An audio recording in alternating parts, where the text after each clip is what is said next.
Hello students, welcome to my YouTube channel. Students, आज हम लोग इंटरनल रिकंस्ट्रक्शन का फिफ्थ सेम शुरू करने वाले इस वीडियो में।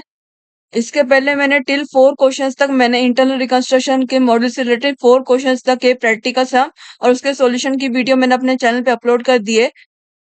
आज हम लोग फिफ्थ क्वेश्चन देखने वाले हैं इस इंटरनल रिकंस्ट्रक्शन मॉडल का। तो टाइम वेस्ट नहीं करते, फौरन सीधा क्वेश्चन देखते हैं आज। The following is a summary balance sheet of Sandeep Limited as on 31st March 2025। Sandeep limited company उसकी हम लोग को 31st मार्च की 2025 की बैलेंस शीट दी गई है। ये आपको बैलेंस शीट है इसकी। इसके अलावा आप लोग कुछ इन्फॉर्मेशन दी गई है। जब भी आप लोग इंटरनल रिकंस्ट्रक्शन से कोई सम करते हो तो आपको जो है क्वेश्चन के एकदम एंड में बोला जाता है कि आप लोग को इंटरनल रिकंस्ट्रक्शन जो भी आपका सम है उसमें आपको क्या बनाना है, क्या कैलकुलेट करना है, क्या सॉल्व करना है। तो हम लोग देखते हैं आप लोग को इस समय भी आपको एकदम एंड में लिखा रहेगा। यस, आप लोगों को लिखा है pass journal entries to record above scheme and draft balance sheet of Sandeep limited after reconstruction. हम लोग को इस समय दो चीज बनाने बोली गई है। एक आपको जर्नल एंट्री बनाने बोली गई है और दूसरा आपको बैलेंस शीट बनाने बोली गई संदीप लिमिटेड कंपनी की। तो हम लोग सबसे पहले जो है जर्नल एंट्री बनाते हैं। जर्नल एंट्री जो है आप लोग को इस फॉर्मेट में बनानी रहती है। In the books of Sandeep limited journal entries number particular ledger folio column, debit rupees column और क्रेडिट रुपीज कॉलम। तो आप लोग को जो क्वेश्चन जो दिए गए उसके बेस पर आप लोग को जर्नल एंट्री बनानी है। आप लोग को जो क्वेश्चन की बैलेंस शीट दी गई है वो, और आपकी उसके अलावा आप लोग को जो इन्फॉर्मेशन दी गई है 7 टाइप की आपको इन्फॉर्मेशन दी है अलग अलग, उसके बेस पर आप लोग को जर्नल एंट्री बनानी है। तो अभी हम लोग सबसे पहले आप लोग यहाँ पर बैलेंस शीट बनाने देखते हैं। सबसे पहले हम यहाँ पर इन्फॉर्मेशन चीज वाली पढ़ते हैं। Preference dividend is arrear for 4 years। Preference dividend arrear बोला गया है। अरियर मतलब क्या? Not payable. कंपनी जो कुछ भी प्रेफरेंस शेयर से प्रेफरेंस शेयर्स खरीदती है उसके साथ हम लोग को जो है प्रेफरेंस शेयर्स का पेमेंट के साथ हम लोग को प्रेफरेंस डिविडेंड भी देना पड़ता है। कंपनी टू प्रेफरेंस शेयरहोल्डर्स को देना पड़ता है। कंपनी टू प्रेफरेंस शेयरहोल्डर्स को प्रेफरेंस डिविडेंड। तो क्या बोला गया? Preference dividend arrear for 4 years। मतलब क्या? 4 साल से प्रेफरेंस शेयर होल्डर्स को उनका प्रेफरेंस डिविडेंड का हिस्सा नहीं मिला है। अरियर्स मतलब नॉट पेएबल। 4 साल से प्रेफरेंस शेयर होल्डर्स को प्रेफरेंस डिविडेंड वाला उनका हिस्सा नहीं मिला है कंपनी से। Company to preference share holders, the preference dividend is not payable from company to preference share holders. A following scheme of capital reduction was sanctioned by the court agreed by shareholders। मतलब क्या? ये आपको scheme दी गई, कैसी scheme of capital reduction, वो court ने sanction कर दी और जो शेयर होल्डर्स थे कंपनी ने उन्होंने एग्रीड कर दी। तो हम लोग वन बाय स्कीम देखते हैं। फर्स्ट स्कीम में बोला है the preference shares are to be reduced to ₹50 each and equity shares to ₹2 each, both being fully paid. दो टाइप के आपको शेयर्स दी गए। सबसे पहले हम लोग प्रेफरेंस शेयर्स देखते हैं। The preference shares are to be reduced to ₹50 each. हम लोग देखते हैं प्रेफरेंस शेयर्स क्या आपका लाइबिलिटी होगा। तो देखते हैं बैलेंस शीट में आपका लाइबिलिटी क्या दिया गया प्रेफरेंस शेयर्स का। 10% प्रेफरेंस शेयर्स और ₹100 ईच। क्या बोला गया? 4 लाख वैल्यू। 10% प्रेफरेंस शेयर्स की वैल्यू कितनी? हर एक शेयर की वैल्यू ₹100 है और टोटल वैल्यू कितनी? 4 लाख है। और यहाँ पर स्कीम में बोला है the preference shares are to be reduced to ₹50 each. मतलब क्या? कंपनी ने जब प्रेफरेंस शेयर से प्रेफरेंस शेयर्स खरीदी तब उसकी वैल्यू कितनी थी? 10% प्रेफरेंस शेयर्स की वैल्यू कितनी थी? 4 लाख यहाँ पर वैल्यू थी। बाद में यहाँ पर जब शेयरहोल्डर्स ने यहाँ पर जो सारी स्कीम जो अग्रीड कर दी उसमें प्रेफरेंस शेयरहोल्डर्स ने बोला कि हमारे जितने भी प्रेफरेंस शेयर्स जो कंपनी ने हमसे खरीदी है उसकी वैल्यू हम रिड्यूस कर रहे हैं। कितना रिड्यूस कर रहे हैं? ₹50 ईच। पहले ₹100 थी और अभी यहाँ पर ₹50 ईच कर दी, यानी कि प्रेफरेंस शेयरहोल्डर्स ने उसकी वैल्यू गिरा दी। यानी कि कंपनी को अभी ₹100 के मुताबिक पेमेंट देने की जरूरत नहीं प्रेफरेंस शेयर होल्डर्स को for buying preference share from them. अभी उन लोगों को जो है ₹50 के मुताबिक पेमेंट करना है। अभी यहाँ पर जितने भी नंबर ऑफ प्रेफरेंस शेयर है उसके अकॉर्डिंग अभी उन लोग यहाँ पर ₹50 के मुताबिक पे करना है। हर एक शेयर की वैल्यू 50 रहेगी। पहले ₹100 थी, अभी हर एक शेयर की वैल्यू ₹50 रहेगी। तो ये क्या हो गया? ये आपकी लाइबिलिटी है। अभी ये जो प्रेफरेंस शेयर और प्रेफरेंस शेयर हो गए, बिकॉज अभी यहाँ पर इसको ना तो कंपनी को इससे मतलब है ना ही प्रेफरेंस शेयरहोल्डर्स को। कंपनी के पास फायदा हो गया कि उसके पास इसकी वैल्यू गिर गई, ₹100 ₹50 हो गई। और प्रेफरेंस शेयरहोल्डर्स को पाइए यहाँ पर ये है कि अभी ये वाले शेयर हमको मतलब नहीं है। अभी उनको नए वाले शेयर यानी कि ₹50 ईच, यानी कि ये आपके ओल्ड प्रेफरेंस शेयर हो गए। तो क्या होता है लाइबिलिटी केस में, जर्नल एंट्री में, जब भी जो ओल्ड प्रेफरेंस शेयर है तो किधर जाते हैं? जर्नल एंट्री में डेबिट साइड जाते हैं। और क्रेडिट साइड क्या आएगा? क्रेडिट साइड आपकी जो है नए वाले प्रेफरेंस शेयर। बिकॉज ये जो ₹100 वाले प्रेफरेंस शेयर ये आपके ओल्ड प्रेफरेंस शेयर हो गए और जो ₹50 वाले जो शेयर दी गई ये आपके नए वाले प्रेफरेंस शेयर हो गए। तो ओल्ड वाले जो प्रेफरेंस है जर्नल एंट्री में डेबिट साइड जाएंगे और नए वाले प्रेफरेंस जर्नल एंट्री में क्रेडिट साइड जाएंगे। और क्या बोला? The preference shares are to be reduced to ₹50 each. यानी कि पहले उसकी वैल्यू ओल्ड प्रेफरेंस शेयर्स की वैल्यू ₹100 थी और यहाँ पर अभी नई वाली वैल्यू भी 50 ईच हो गया, यानी कि कंपनी को अभी हर एक शेयर को 50 रुपीज के मुताबिक पेमेंट करना है टू प्रेफरेंस शेयरहोल्डर्स को। तो यहाँ पर कंपनी के फायदा हो गया। फायदा किसके लिए हुआ? कंपनी के लिए हुआ। पहले अगर उसको पेमेंट करना पड़ता तो ₹100 के मुताबिक पेमेंट करना पड़ता, हर एक शेयर की वैल्यू ₹100 लगाकर। बट अभी यहाँ पर प्रेफरेंस शेयरहोल्डर्स ने यहाँ पर क्या बोला कि मुझे 50 के मुताबिक यहाँ पर पेमेंट कर दो। तो यहाँ पर कंपनी के लिए फायदा हुआ। पहले 100 रुपीज में पे करना पड़ता, अभी इसको 50 रुपए पे करना पड़ेगा। तो कितना फायदा हुआ? 100 minus 50 is equal to 50। 50 rupees का फायदा हुआ। तो जब भी कंपनी के लिए क्या होता है? फायदा, लायबिलिटी यहाँ पर फायदा हो गया तो क्या आ जाता है? जर्नल एंट्री में क्रेडिट आ जाएगा to capital reduction account, because यहाँ पर कंपनी के लिए फायदा हो गया और फायदा जाता है जर्नल एंट्री में credit side to capital reduction account करके। और फायदा कितने का हुआ? 50 रुपए का फायदा हुआ। पहले 100 रुपीज का था, अब यहाँ पर 50 रुपीज का हो गया और कितना बचा? 50 रुपीज बैलेंस बचा, तो 50 रुपीज का फायदा हुआ। ये जाएगा जर्नल एंट्री में क्रेडिट साइड। तो हमने यहाँ पर एंटर कर देना। नंबर 1 जर्नल एंट्री आएगी जो आपको बैलेंस शीट में दी गई थी, that is 10% preference share capital account debit rupees. Debit rupees column में क्या आएगा? 4 लाख रुपीज, जो आपको क्वेश्चन की बैलेंस शीट में दिया गया था। और यहाँ पर to preference share capital account credit side आएगा। To preference share capital account, number of preference share कितने हैं? अब लोग देखते हैं क्वेश्चन में बैलेंस शीट हम लोग को नंबर ऑफ प्रेफरेंस शेयर कितने दिए गए, नहीं दिया गया आपको। आपको क्या दिया? उसका कॉस्ट दिया गया 4 लाख रुपीज का कॉस्ट, एक्चुअल कॉस्ट। ये आपको ये वाले प्रेफरेंस शेयर की वैल्यू ले लेनी है, बिकॉज अभी आप लोगों को नए वाले प्रेफरेंस शेयर की वैल्यू निकालनी, और जो नंबर ऑफ प्रेफरेंस शेयर है वो तो सेम ही रहने वाले। तो हम लोग यहाँ पर देखते हैं 4 लाख उसकी वैल्यू है प्रेफरेंस शेयर की, और हर एक शेयर की वैल्यू कितनी? 100 रुपीज है। सो 4 लाख डिवाइड बाय 100 कितना होता है? 4000, यानी कि यहाँ पर नंबर ऑफ प्रेफरेंस शेयर 4000 है। और यहाँ पर स्कीम में वैल्यू कितनी देगी? 50 रुपीज।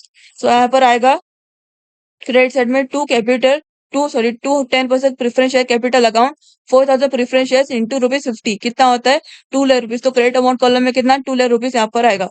फिर यहाँ पर पहले जब ओल्ड प्रेफरेंस शेयर थी उसकी वैल्यू 4 लाख रुपीज थी, और अभी नए प्रेफरेंस शेयर की वैल्यू कितना पे करी कंपनी ने? 2 लाख रुपीज। तो कितना हुआ? 2 लाख रुपए का फायदा हुआ। तो फायदा कितना ज्यादा है? जर्नल एंट्री में credit side to capital reduction account करके। तो यहाँ पे लिखेंगे to capital reduction account, that is 4000 preference share into ₹50 कितना होता है? 2 lakh rupees. So credit amount column में आएगा 2 लाख रुपीज। फिर यहाँ पे इसका नरेशन लिखेंगे being reduction in the value of preference shares ₹50 each. अभी हम लोगों ने फर्स्ट स्कीम का फर्स्ट पार्ट देख लिए। Now we will go for second part.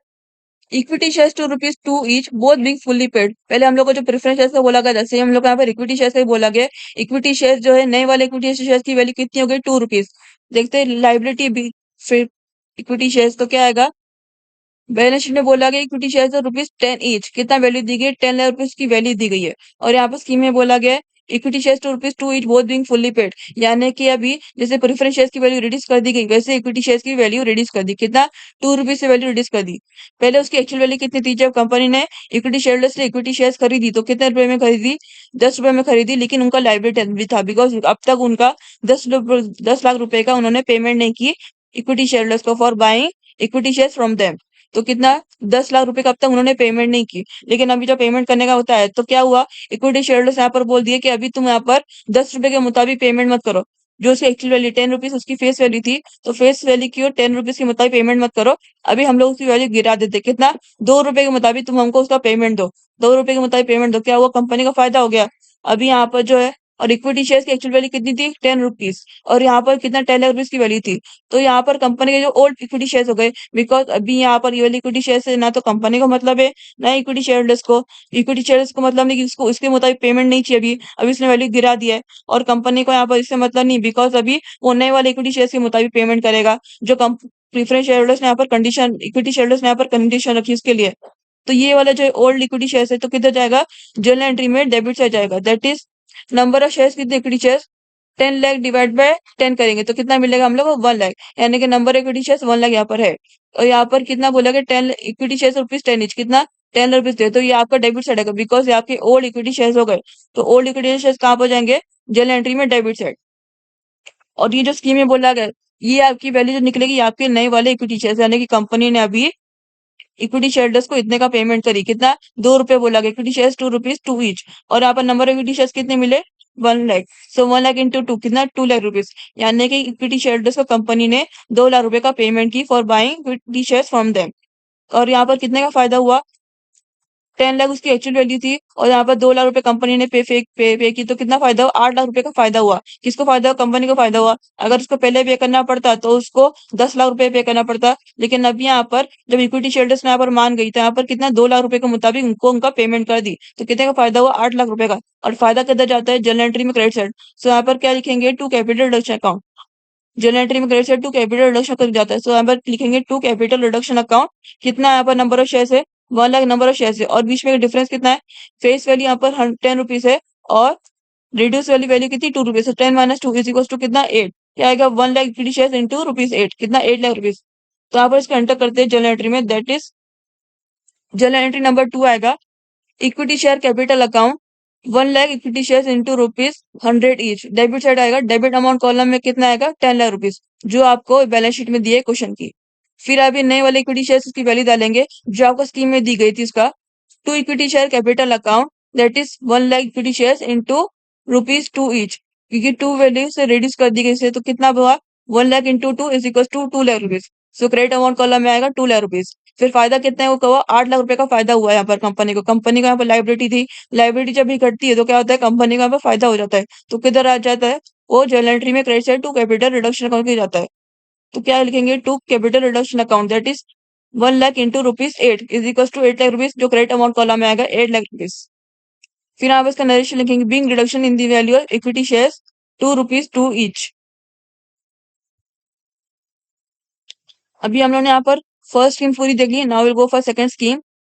Second scheme में बोला है out of preference dividend in arrears 3/4 to be waived and remaining to be paid in cash. जैसे हम लोग मैंने आपको शुरू में बोला गया था इन्फॉर्मेशन में, preference dividends arrear for 4 years. मतलब मैंने आपको बताया था कि 4 साल से कंपनी ने प्रेफरेंस शेयरहोल्डर्स को उनका प्रेफरेंस डिविडेंड वाला हिस्सा नहीं दी है।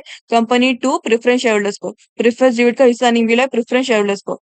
Out of the preference dividend in arrears 3/4 to be waived and remaining to be paid in cash. जितना भी प्रेफरेंस डिविडेंड का उनका हिस्सा निकलता है उसमें से 3/4 टू बी वेड, वेड मतलब माफ कर दिया, यानी प्रेफरेंस शेयरहोल्डर्स ने अपना प्रेफरेंस डिविडेंड का जितना भी हिस्सा था उसमें से 3/4 रुपए माफ कर दिया उन लोगों ने कंपनी वालों को।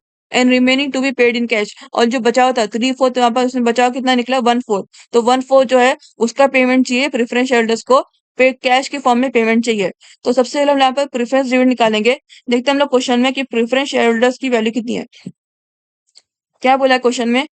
10% प्रेफरेंस शेयर और रुपीज 100 ईच, 4 लाख रुपीज। और इसके बेस पर हम लोग को प्रेफरेंस डिविडेंड निकालना पड़ेगा, बिकॉज कंपनी को जो है प्रेफरेंस शेयर के मुताबिक उनकी वैल्यू मिलेगी प्रेफरेंस डिविडेंड की। तो सबसे पहले हम लोग वर्किंग नोट में प्रेफरेंस डिविडेंड के निकालते हैं।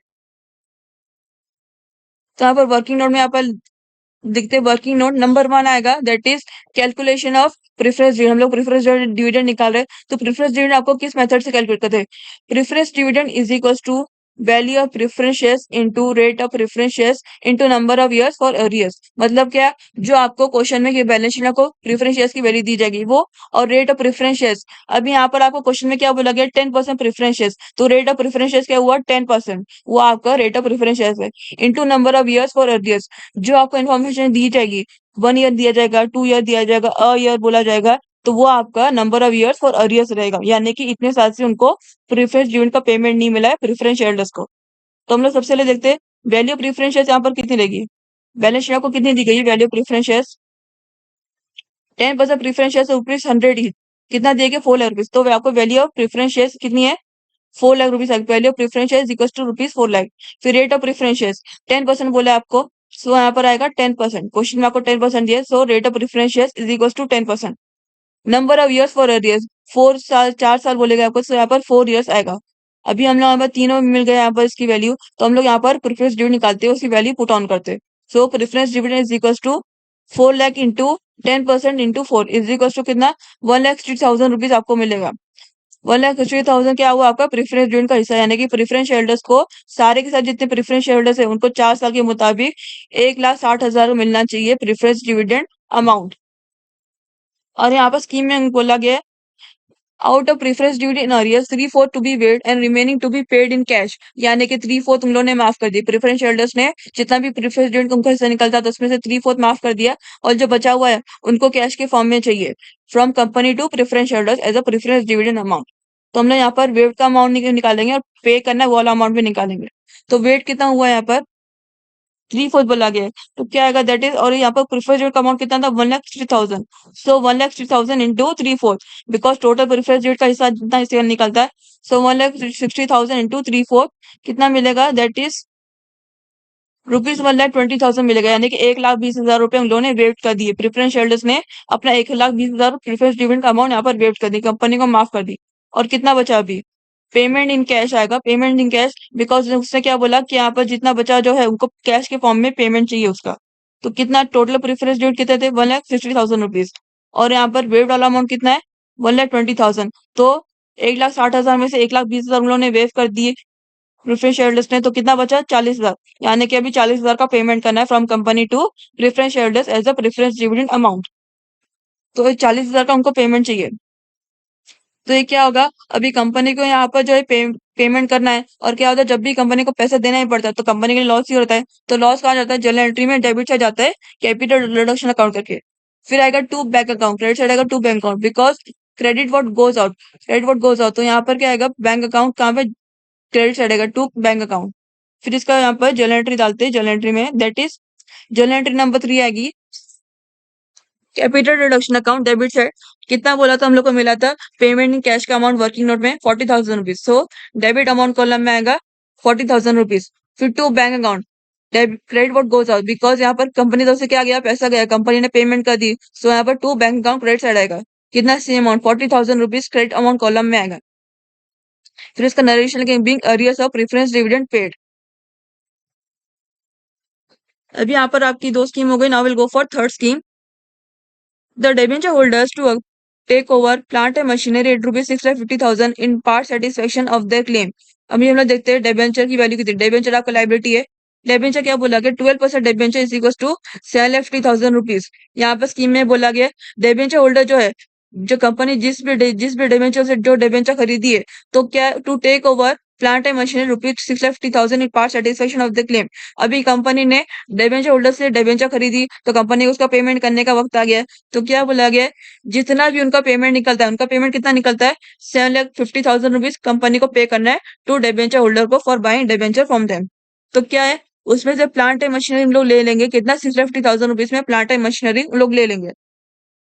जितना भी उनका हिस्सा निकलता है डिबेंचर होल्डर का, उसमें से प्लांट एंड मशीनरी क्या होता है? एसेट्स होता है, वो लोग लेंगे 6,50,000 रुपीज में ले लेंगे इन part satisfaction of the claim.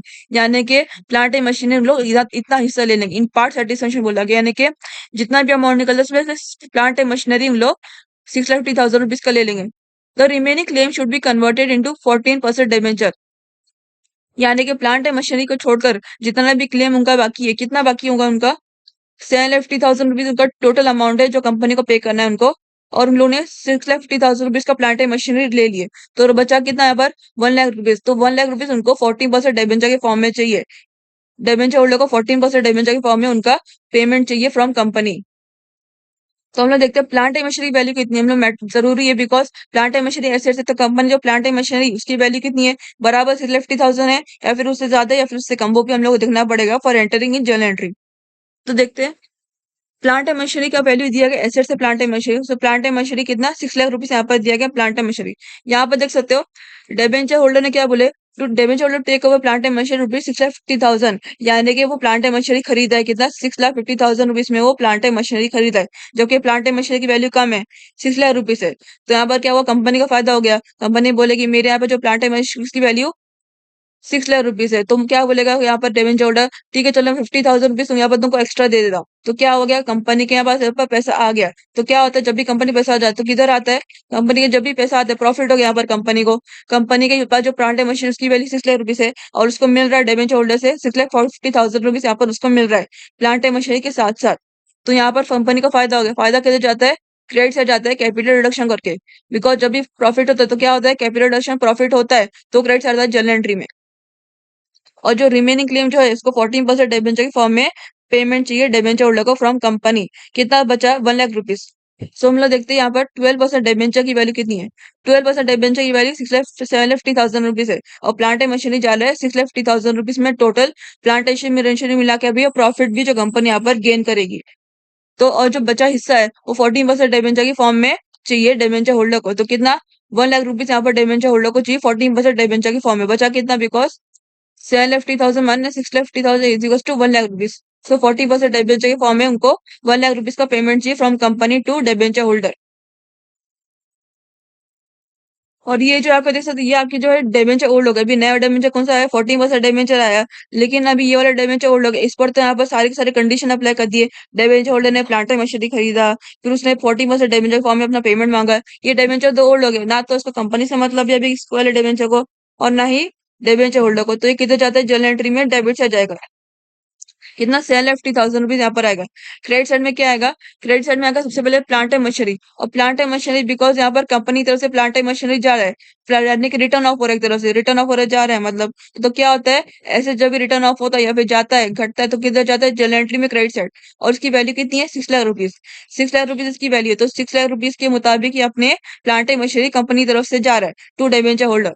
और उसकी यहाँ पर प्रॉफिट कितना हो रहा है, 6,00,000 रुपीज उसकी वैल्यू है प्लांट एंड मशीनरी की। लेकिन डिबेंचर होल्डर यहाँ पर बोल रहा है कि मुझे 6,50,000 रुपीज में मैं तुमको देता हूँ payment for buying plant and machinery from company. तो यहाँ पर कंपनी को फायदा हो गया, कंपनी को 50,000 का फायदा हो रहा है। जबकि उसके बाद जो प्लांट एंड मशीनरी उसकी वैल्यू 6 लाख है, और यहाँ पर उसको 50,000 रुपए का फायदा हो रहा है। तो फायदा कहाँ जाता है, जनरल एंट्री में क्रेडिट साइड 50,000 रुपीज जाएगा, जनरल एंट्री में क्रेडिट साइड कैपिटल रिडक्शन करके जाएगा।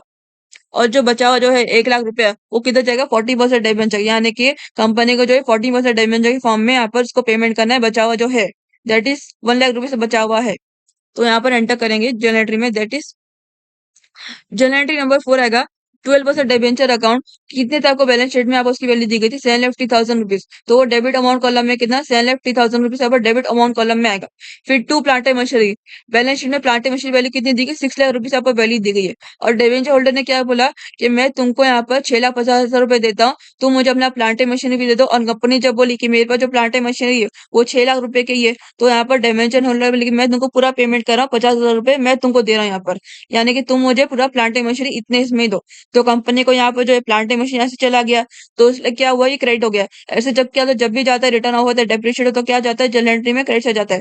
और यहाँ पर जो है 50,000 रुपए इसको मिल गए। तो क्या होता है, जब भी यहाँ पर कंपनी को गेन हुआ तो जनरल एंट्री में क्रेडिट से टू कैपिटल रिडक्शन करके जाता है। बिकॉज जब भी प्रॉफिट हुआ तो क्या होगा, टू कैपिटल रिडक्शन अकाउंट यहाँ पर होगा। कंपनी को 50,000 रुपए मिल गए, उससे फायदा हुआ कंपनी को। फिर उसने क्या बोला, जो बचा जो हिस्सा है वो यहाँ पर 40% डिबेंचर फॉर्म में यहाँ पर आना चाहिए। तो क्या होगा यहाँ पर, to plant and machinery account लिखेंगे, 6 लाख रुपए जो कंपनी बैलेंस शीट की वैल्यू दी गई थी एसेट्स की। फिर जो 50,000 रुपए कंपनी को जहाँ पर मिले तो क्या आएगा, to capital reduction account, credit amount column में आएगा 50,000 रुपीज। फिर क्या उसने बोला था, 14% यहाँ पर डिबेंचर के फॉर्म में उसका रिमेनिंग क्लेम उसको चाहिए डिबेंचर होल्डर को। तो इसलिए क्या आएगा, to 14% debenture account 1 lakh rupees. जो बचा जो हिस्सा उसका भी पेमेंट कंपनी को करना पड़ा डिबेंचर होल्डर को, इसलिए वो क्या हो गया, क्रेडिट हो गया पर टू 14% डिबेंचर अकाउंट करके। सो 1 lakh rupees credit amount column में यहाँ पर आएगा। जिसका नरेशन लिखेंगे, being 12% debentures settled by taking over plant and machinery and remaining claim converted into 14% debentures। इससे हम लोग ने यहाँ पर टोटल 3 स्कीम्स देख लिए। फोर्थ में creditors agree to reduce the claim by rupees 20,000, bills payable to be paid immediately. पहले हम लोग क्रेडिटर्स देखते हैं, इसमें दो पार्ट दिए गए।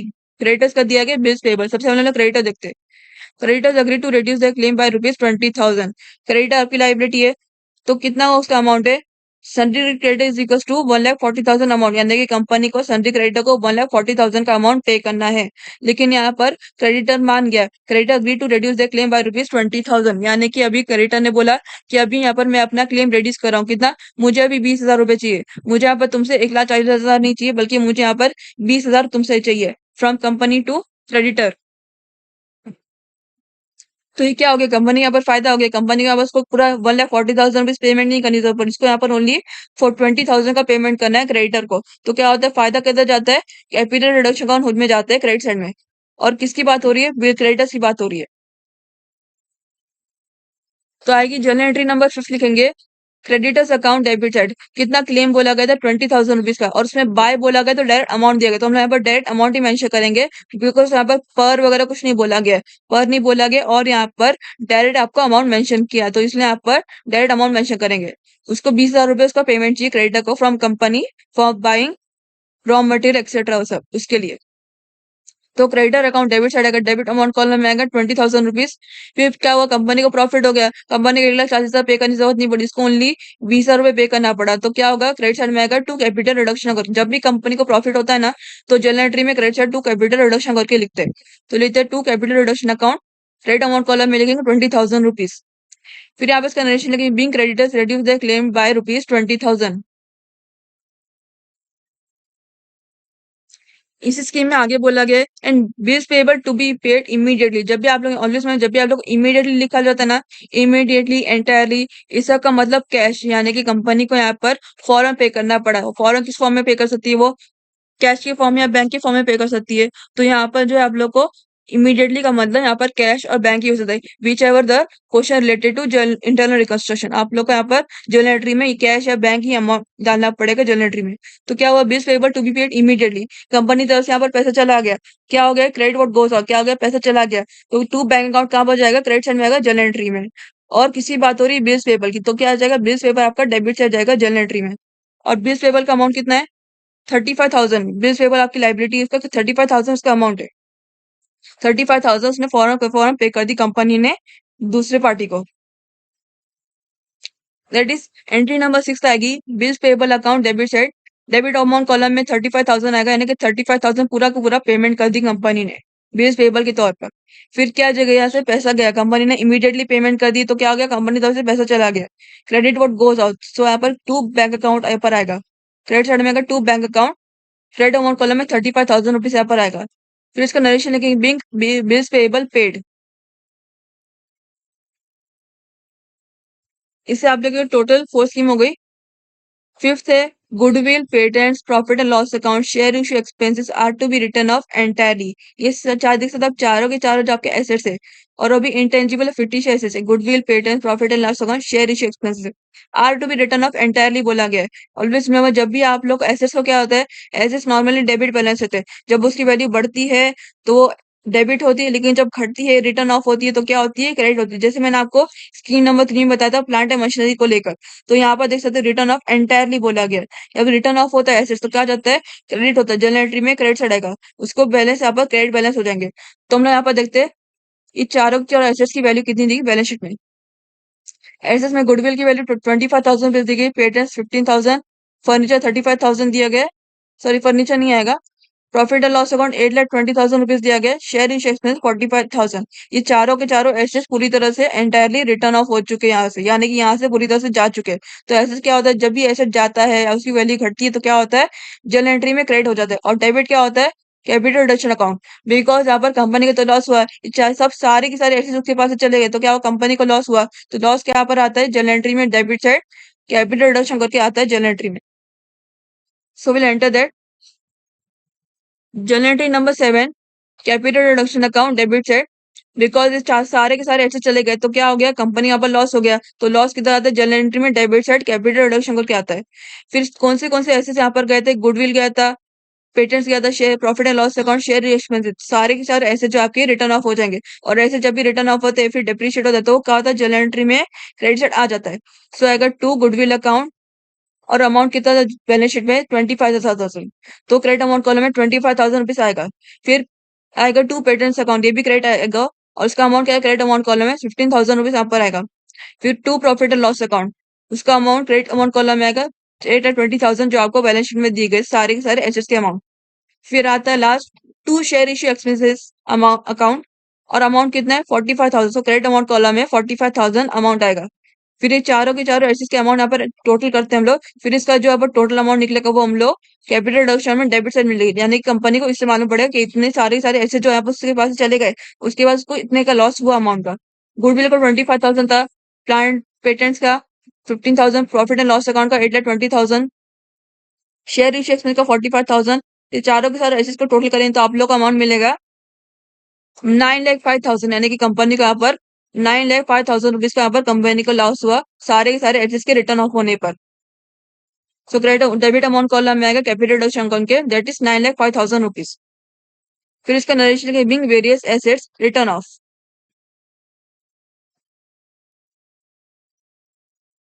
6 स्कीम है, following assets are to be revalued as under. अभी ये पहले के एसेट यहाँ पर रिटर्न ऑफ हो गए थे, अभी ये वाले एसेट जो है आपके रीवैल्यूड यानी कि उसकी नई वाली वैल्यूएशन, रीवैल्यूड मतलब रीवैल्यूड, पहले इसकी वैल्यूड थे अभी रीवैल्यूड हो गए। तो ये कौन से चार एसेट्स आपको दिए गए इसमें भी? Furniture, stock in trade, land and building, सन्डी debtors. तो हम लोग देखते हैं चारों के चार एसेट्स की अपनी अमाउंट बैलेंस शीट में कितनी दी गई है, उसकी खुद की अमाउंट। फर्नीचर की दी गई 35,000 रुपीज, लैंड एंड बिल्डिंग की 6,50,000 है, स्टॉक इन ट्रेड की 80,000 है और डेटर्स की अमाउंट 90,000। तो हम लोग देखते हैं रीवैल्यूएशन वाली वैल्यू में कितना फर्क है इन दोनों की वैल्यू में। फर्नीचर पर 25,000 बोला गया, बैलेंस शीट में कितना बोला गया? 35,000।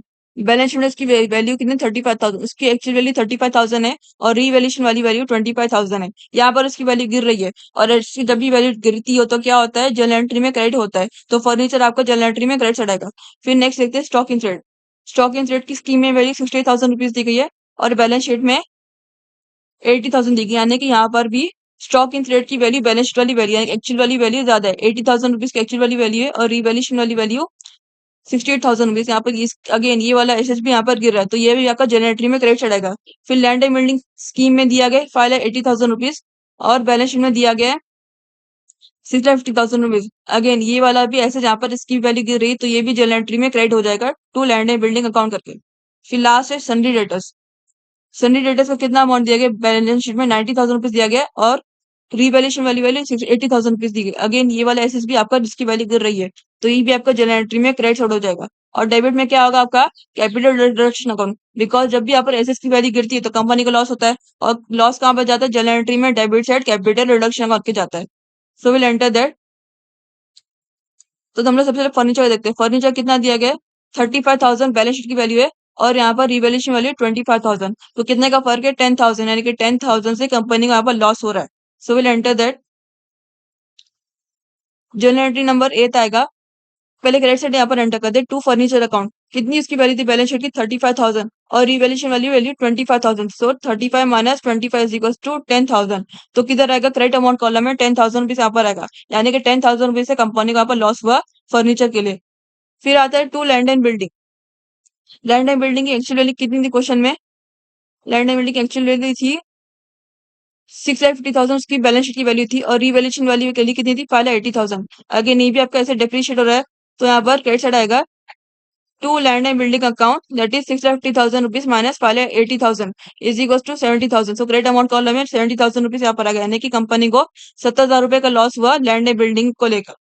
फिर आता है to stock in trade. Stock in trade की वैल्यू है यहाँ पर बैलेंस शीट की 80,000 रुपीज और रिवैल्यूएशन वाली वैल्यू 68,000 रुपीज है। तो कंपनी को कितने का लॉस हुआ? 80,000 minus 68,000 is equal to 12,000। 12,000 rupees का उसको लॉस हुआ, सो क्रेडिट अमाउंट कॉलम में आएगा 12,000 रुपीज। फिर लास्ट यहाँ पर एसेट्स है to sundry debtors account. Sundry debtors की अमाउंट कितनी दी गई? 90,000 उसकी बैलेंस शीट की वैल्यू है और रिवैल्यूएशन वाली वैल्यू 80,000 है, यानी कि उसकी एक्चुअल वैल्यू ज्यादा है और उसकी रिवैल्यूएशन वैल्यू वेरी कम है। तो यहाँ पर अगेन इसमें भी यहाँ पर डेप्रिशिएट हुआ, तो ऐसे डेप्रिशिएट किधर जाता है? जनरल एंट्री में क्रेडिट जाएगा टू सन्डी डेटर्स अकाउंट। और कितने का यहाँ पर लॉस हुआ है? 90,000 minus 80,000 is equal to 10,000 rupees. 10,000 rupees को कंपनी का यहाँ पर लॉस हुआ है।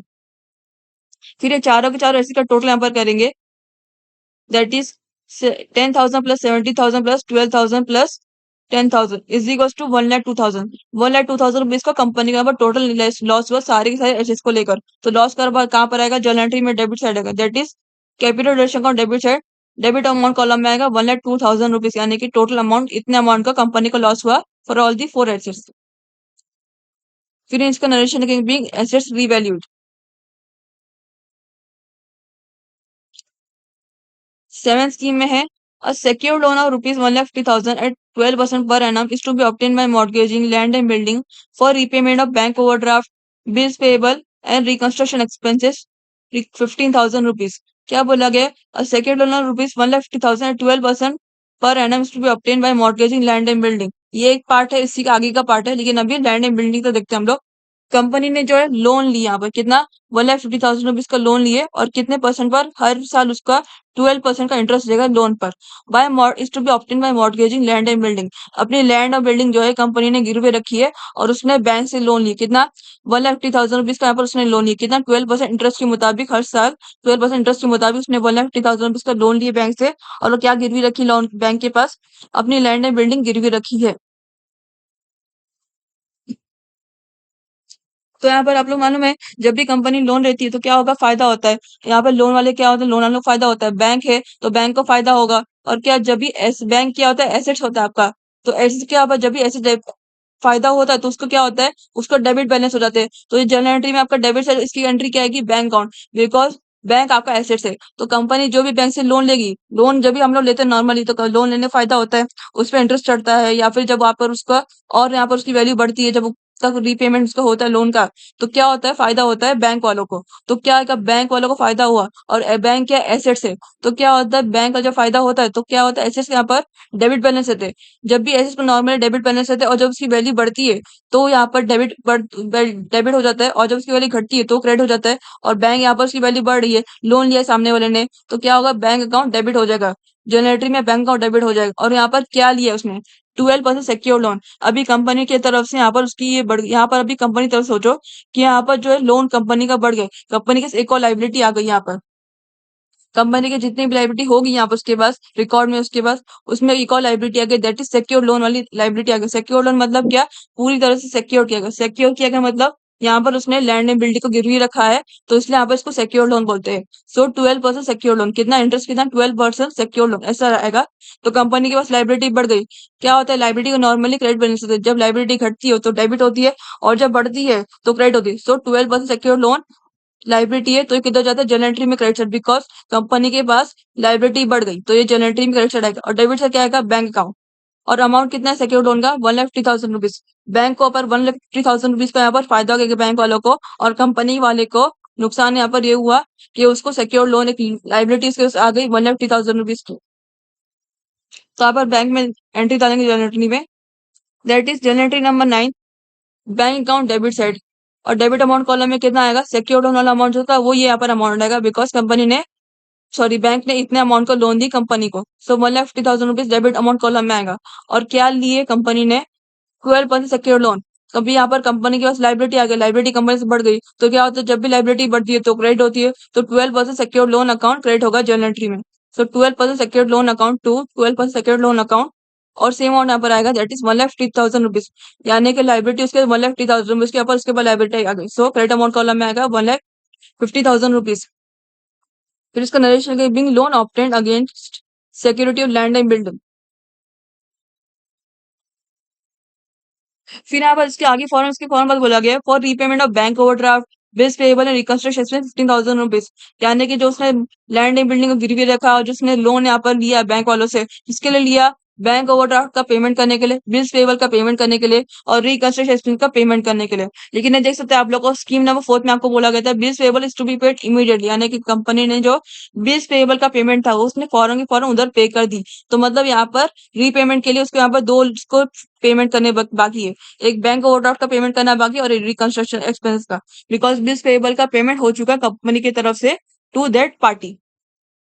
तो बैंक ओवरड्राफ्ट सबसे पहले हम लोग देखते हैं, अभी कंपनी जो पेमेंट करेगी यहाँ पर, सबसे पहले बैंक ओवरड्राफ्ट का देते हैं, बैंक ओवरड्राफ्ट का कितना पेमेंट कंपनी को करना है टू दैट पार्टी।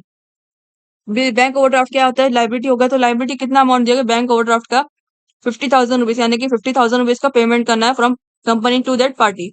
तो क्या हो गया, कंपनी की वजह से बैंक ओवरड्राफ्ट, कंपनी के ऊपर पैसा पे करना पड़ा, नुकसान किस कंपनी को हुआ, और फायदा किसको हुआ, बैंक वालों को, बैंक वालों के ऊपर फायदा हुआ। तो यहाँ पर क्या आएगा, बैंक वालों को फायदा हुआ, यहाँ पर बैंक ओवरड्राफ्ट का उनको पेमेंट मिला कंपनी तरफ से, तो क्या आया था, जनरल एंट्री में क्रेडिट साइड आएगा टू बैंक अकाउंट, यहाँ पर क्रेडिट साइड में आएगा जनरल एंट्री। बिकॉज यहाँ पर जो है कंपनी पर्सपेक्टिव से होते हुए सोचो आप लोग कि बैंक ओवरड्राफ्ट का पेमेंट कंपनी को करना पड़ा, तो उसको क्या पैसा पे करना पड़ा, यानी कि पैसा यहाँ पर उसको लॉस हुआ, तो क्या होता है, जनरल एंट्री में क्रेडिट साइड क्या आएगा, to bank account, because credit what goes, company की तरफ से क्या चला गया, पैसा यहाँ से चला गया टू बैंक को, पैसा गया उसके पास। तो जनरल एंट्री में क्या आएगा, that is general entry number 10 आएगी, बैंक ओवरड्राफ्ट अकाउंट। किसकी बात हो रही है, बैंक ओवरड्राफ्ट के पेमेंट की बात हो रही है। So bank overdraft account, debit amount column में कितना, बैंक ओवरड्राफ्ट की वैल्यू कितनी थी बैलेंस शीट में, 50,000 रुपीज आएगा। और यहाँ पर टू बैंक अकाउंट, कंपनी ने यहाँ पर पैसा उसका पे कर दी बैंक ओवरड्राफ्ट का बैंक वालों को, तो यहाँ पर कंपनी की तरफ से क्या पैसा गया, क्रेडिट वोट गोस, तो क्या बैंक के पास वो पैसा गया, यानी कि उसके वजह से पैसा गया, तो कंपनी को नुकसान हुआ। तो यहाँ पर to bank account credit amount column में आएगा, सॉरी क्रेडिट साइड आएगा टू बैंक अकाउंट, और सेम अमाउंट यहाँ पर आएगा, यानी कंपनी 50,000 रुपए का पेमेंट कर दी from company to bank, 50,000 rupees का यहाँ पर क्रेडिट अमाउंट कॉलम में आएगा। फिर इसका यहाँ पर नरेशन लिखेंगे बीइंग ओवरड्राफ्ट सेटल्ड, यानी कि इसमें जो कुछ भी सेक्यूरिटी लोन हुई थी इसमें से यहाँ पर बैंक ओवरड्राफ्ट का सेटल हो गया। फिर यहाँ पर एक और यहाँ पर स्कीम्स के फॉर्म बाद बोला गया bills payable and request expense of ₹50,000, यानी कि उसको यहाँ पर बैंक ओवरड्राफ्ट का पेमेंट करना था, बिल्स पेबल का, रिकंस्ट्रक्शन एक्सपेंस का पेमेंट करना था। फिर उसने बैंक ओवरड्राफ्ट भी कर दी और बिल्स पेबल उसने पहले ही कर दी थी और बचा गया रिकंस्ट्रक्शन एक्सपेंसेस, कितना 50,000 ₹15,000।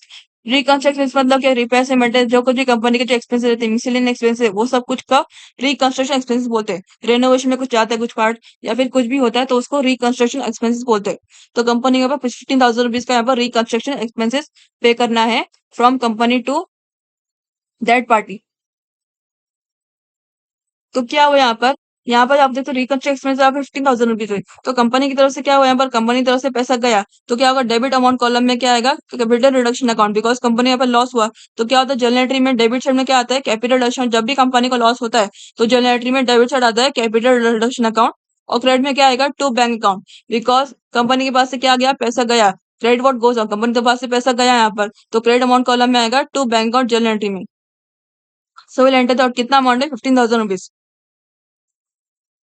जनरल एंट्री नंबर 11 आएगी capital reduction account debit side, because अगर कंपनी के लॉस हुआ है, कंपनी यहाँ पर रिकंस्ट्रक्शन पे करना पड़ा, तो क्या होता है, जनरल एंट्री में डेबिट साइड आता है कैपिटल रिडक्शन अकाउंट जब भी कुछ लॉस होता है तो क्या अगर डेबिट अमाउंट कॉलम में आएगा ₹15,000। टू बैंक अकाउंट यहाँ पर क्रेडिट साइड में आएगा to bank account, because company के पास से यहाँ से पैसा गया, सो टू बैंक अकाउंट, और क्रेडिट अमाउंट कॉलम में आएगा ₹15,000। फिर से इसका नरेशन है बीइंग रिकंस्ट्रक्शन एक्सपेंसेस पेड।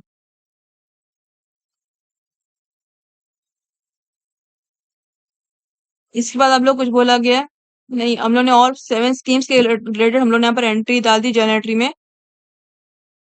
इसके बाद हम जनरल एंट्री हम लोग ने बना दी, इसके देखते हैं हम लोग। उसके बाद हम लोग को बोला गया, एक आपको जनरल एंट्री बनाने बोला गया था समय, और एक आपको बैलेंस शीट बनाने बोला गया था। ऑलवेज में जब भी आप लोग को जनरल एंट्री और बैलेंस शीट दोनों बोला जाता है या फिर दोनों में से कोई एक भी बोला जाता है, तो आपको एक और चीज बनानी है, that is capital reduction account. Because general entry में आपकी एक एंट्री ऐसी है जो आपकी कैपिटल रिडक्शन अकाउंट से रिलेटेड है, और बैलेंस शीट में आपका एक ट्रांसफर ऐसा माना है जो इसके अलावा कैपिटल रिडक्शन जरूरी है, वो आपका है रिजर्व सरप्लस। जब आप बैलेंस शीट बनाते हो तो आपको रिजर्व सरप्लस एक मिलता है, तो उसमें आपको कैपिटल रिजर्व बैलेंस फिगर है जो आपको कैपिटल रिडक्शन अकाउंट में मिलता है। अगर वो आपको मिला कैपिटल रिडक्शन अकाउंट में तो बैलेंस शीट में उसकी एंट्री आएगी, और जनरल एंट्री में भी आज की एंट्री आएगी अगर आपको बैलेंस फिगर मिला। इसलिए हम लोग को कैपिटल रिडक्शन बनाना जरूरी है टू चेक कि यहाँ पर बैलेंस फिगर मिल रहा है कि नहीं कैपिटल रिडक्शन में अकाउंट में। तो हम लोग यहाँ पर सबसे पहले अभी बैलेंस शीट से पहले कैपिटल रिडक्शन बनाते हैं यहाँ पर। तो ये आपका कैपिटल रिडक्शन अकाउंट है, डेबिट साइड क्रेडिट साइड दोनों साइड आपका पर्टिकुलर्स पर्टिकुलर्स आएगा। हम लोग कैपिटल रिडक्शन में कौन सी एंट्री कैसे डालनी रहती है, डेबिट साइड में और क्रेडिट साइड में। आप लोग जब भी कैपिटल रिडक्शन बनाते हो तो आपकी सारी एंट्री जो है उसमें जर्नल एंट्री से रिलेटेड होती है। आप लोग क्या करना रहता है, जर्नल एंट्री में जिस भी एंट्री में आपको देखना है कि कैपिटल रिडक्शन आया है नहीं आया है तो कौन सी साइड आया है, जिस साइड आपका आया उसके अपोजिट नाम से कैपिटल रिडक्शन में उस पर्टिकुलर साइड पे एंट्री डालनी है, और अमाउंट जो आपको कैपिटल रिडक्शन वाला अमाउंट डालना है जो आपके जर्नल एंट्री में मिलेगा। तो यहाँ पर वन बाय वन देखते हैं। सबसे पहले हम जनरल एंट्री कर देखेंगे, जनरल एंट्री में कौन सी एंट्री में कैपिटल रिडक्शन आ रहा है, वन बाय वन देखते हैं हम लोग। फिर हम लोग को उसके मुताबिक कैपिटल रिडक्शन में उसकी ट्रांसलेशन करना है। देखते हैं सबसे पहले नंबर 1 10% प्रीफरेंस शेयर कैपिटल वाली एंट्री है, उसमें आपको कैपिटल रिडक्शन आ रहा है, यस आ रहा है। टू कैपिटल रिडक्शन आ रहा है आपको क्रेडिट साइड में आ रहा है, टू कैपिटल रिडक्शन अकाउंट। तो हम लोग कैपिटल रिडक्शन ने क्रेडिट साइड में ये वाली एंट्री डाल देंगे। इसके अपोजिट नाम से मतलब कि अपोजिट एंट्री, ये आपका क्रेडिट साइड आ रहा है, अपोजिट में आपका डेबिट साइड है। डेबिट साइड में कौन सी एंट्री आ रही है, 10% प्रीफरेंस शेयर कैपिटल अकाउंट। तो हम लोग सीआर अकाउंट की क्रेडिट साइड में 10% प्रीफरेंस शेयर कैपिटल अकाउंट से डालेंगे, और अमाउंट जो है इसी का अमाउंट डालेंगे, दैट इज 2 लाख रुपीज वाले अमाउंट डालेंगे सीआर अकाउंट में। So will enter that capital reduction credit side में आएगा by 10% preference share capital account, that is 2 lakh rupees, जो आपको जनरल एंट्री में 2 सीआर अकाउंट करके दिया था 2 लाख रुपीज। फिर अभी सेकंड फिर अभी यहाँ पर सेकंड इसमें देखते हैं हम लोग। सेकंड इसमें आपको बोला गया equity share capital account to equity share capital account to capital reduction account. तो यहाँ पर देख सकते हो, यहाँ पर भी आपका अगेन जैसे फर्स्ट जनरल एंट्री में आपको बताया गया था वैसे सेम आपका इसमें भी है। यहाँ पर भी आपको capital reduction account credit side में आया, that is to capital reduction account यहाँ पर क्रेडिट साइड में आया। डेबिट साइड में कौन सा नाम से आया, इक्विटी शेयर कैपिटल अकाउंट। तो हम लोग सीआर अकाउंट के क्रेडिट साइड में by equity share capital account करके डालेंगे, और अमाउंट इसी का डालेंगे, दैट इज 8 लाख रुपीज। तो आएगा कैपिटल रिडक्शन अकाउंट की क्रेडिट साइड में by equity share capital account 8 lakh rupees यहाँ पर आएगा, जो आपको जनरल एंट्री में 2 CR अकाउंट के अमाउंट जो दिया था। फिर थर्ड में आपको कैपिटल रिडक्शन अकाउंट आ रहा है, यस। थर्ड में आपको कैपिटल रिडक्शन देख सकते हैं, इसमें आपको डेबिट साइड में आ रहा है।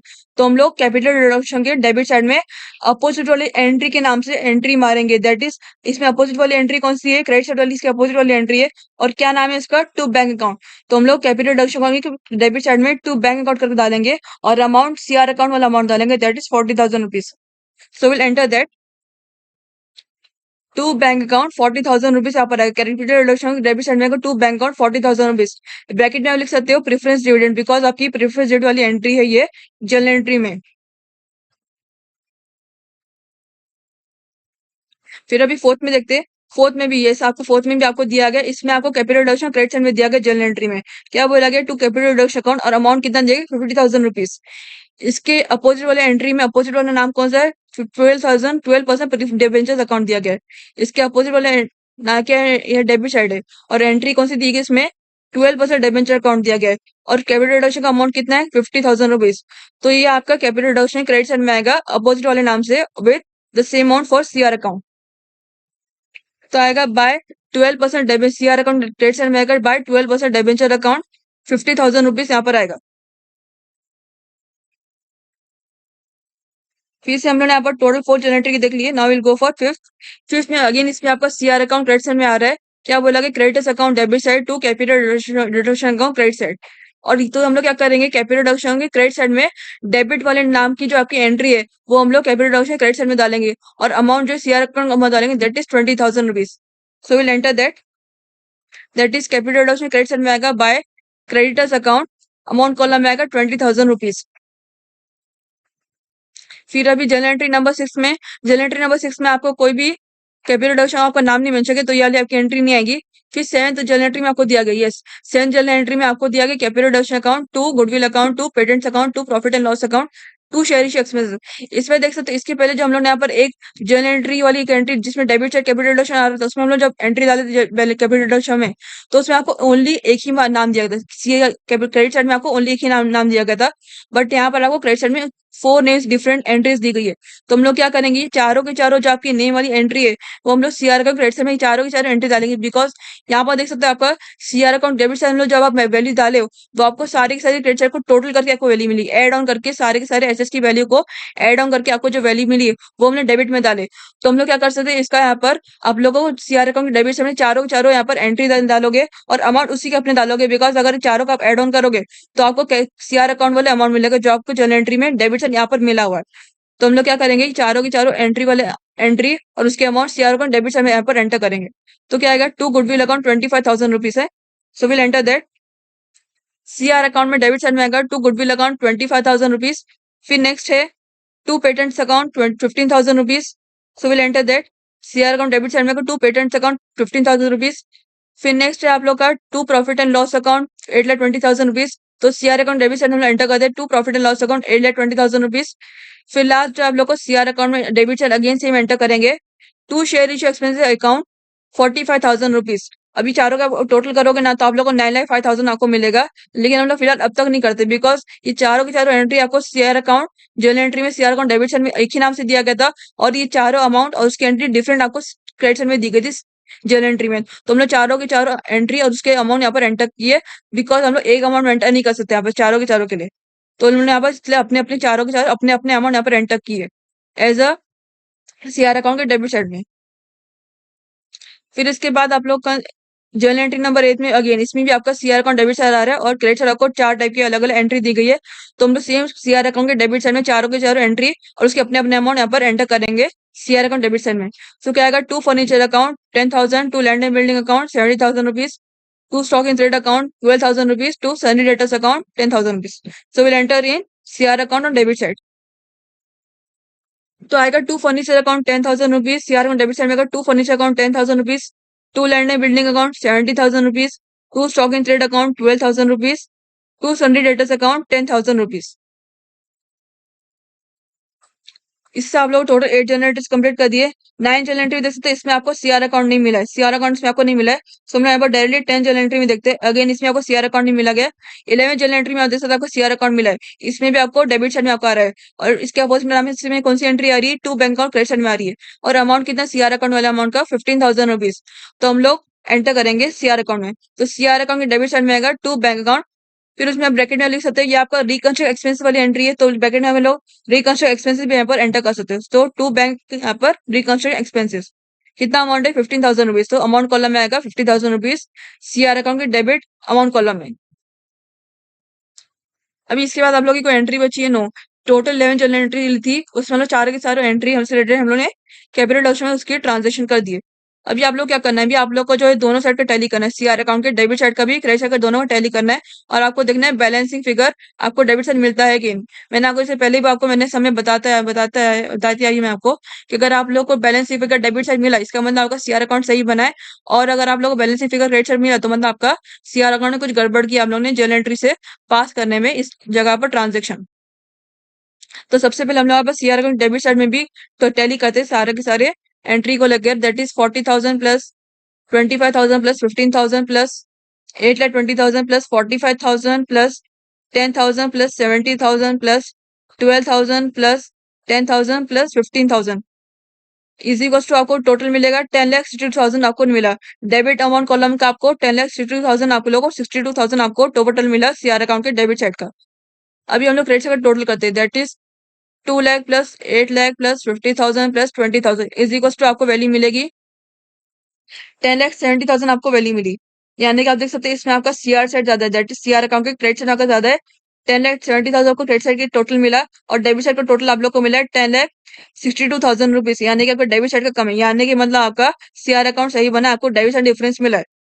तो मतलब आप लोग का जो है सीआर अकाउंट आपका सही बना है, यानी कि कुछ हद तक तो सही बना है। कभी ऐसा भी होता है बहुत ज्यादा डिफरेंस मिलता है आपको, तो मतलब उसमें कुछ गड़बड़ है। लेकिन अगर आप लोग को डिफरेंस मिल रहा है, तो मतलब आपके हाफ मार्क्स तो फिक्स है, अगर सीआर अकाउंट डेबिट से हमको डिफरेंस मिल रहा है तो।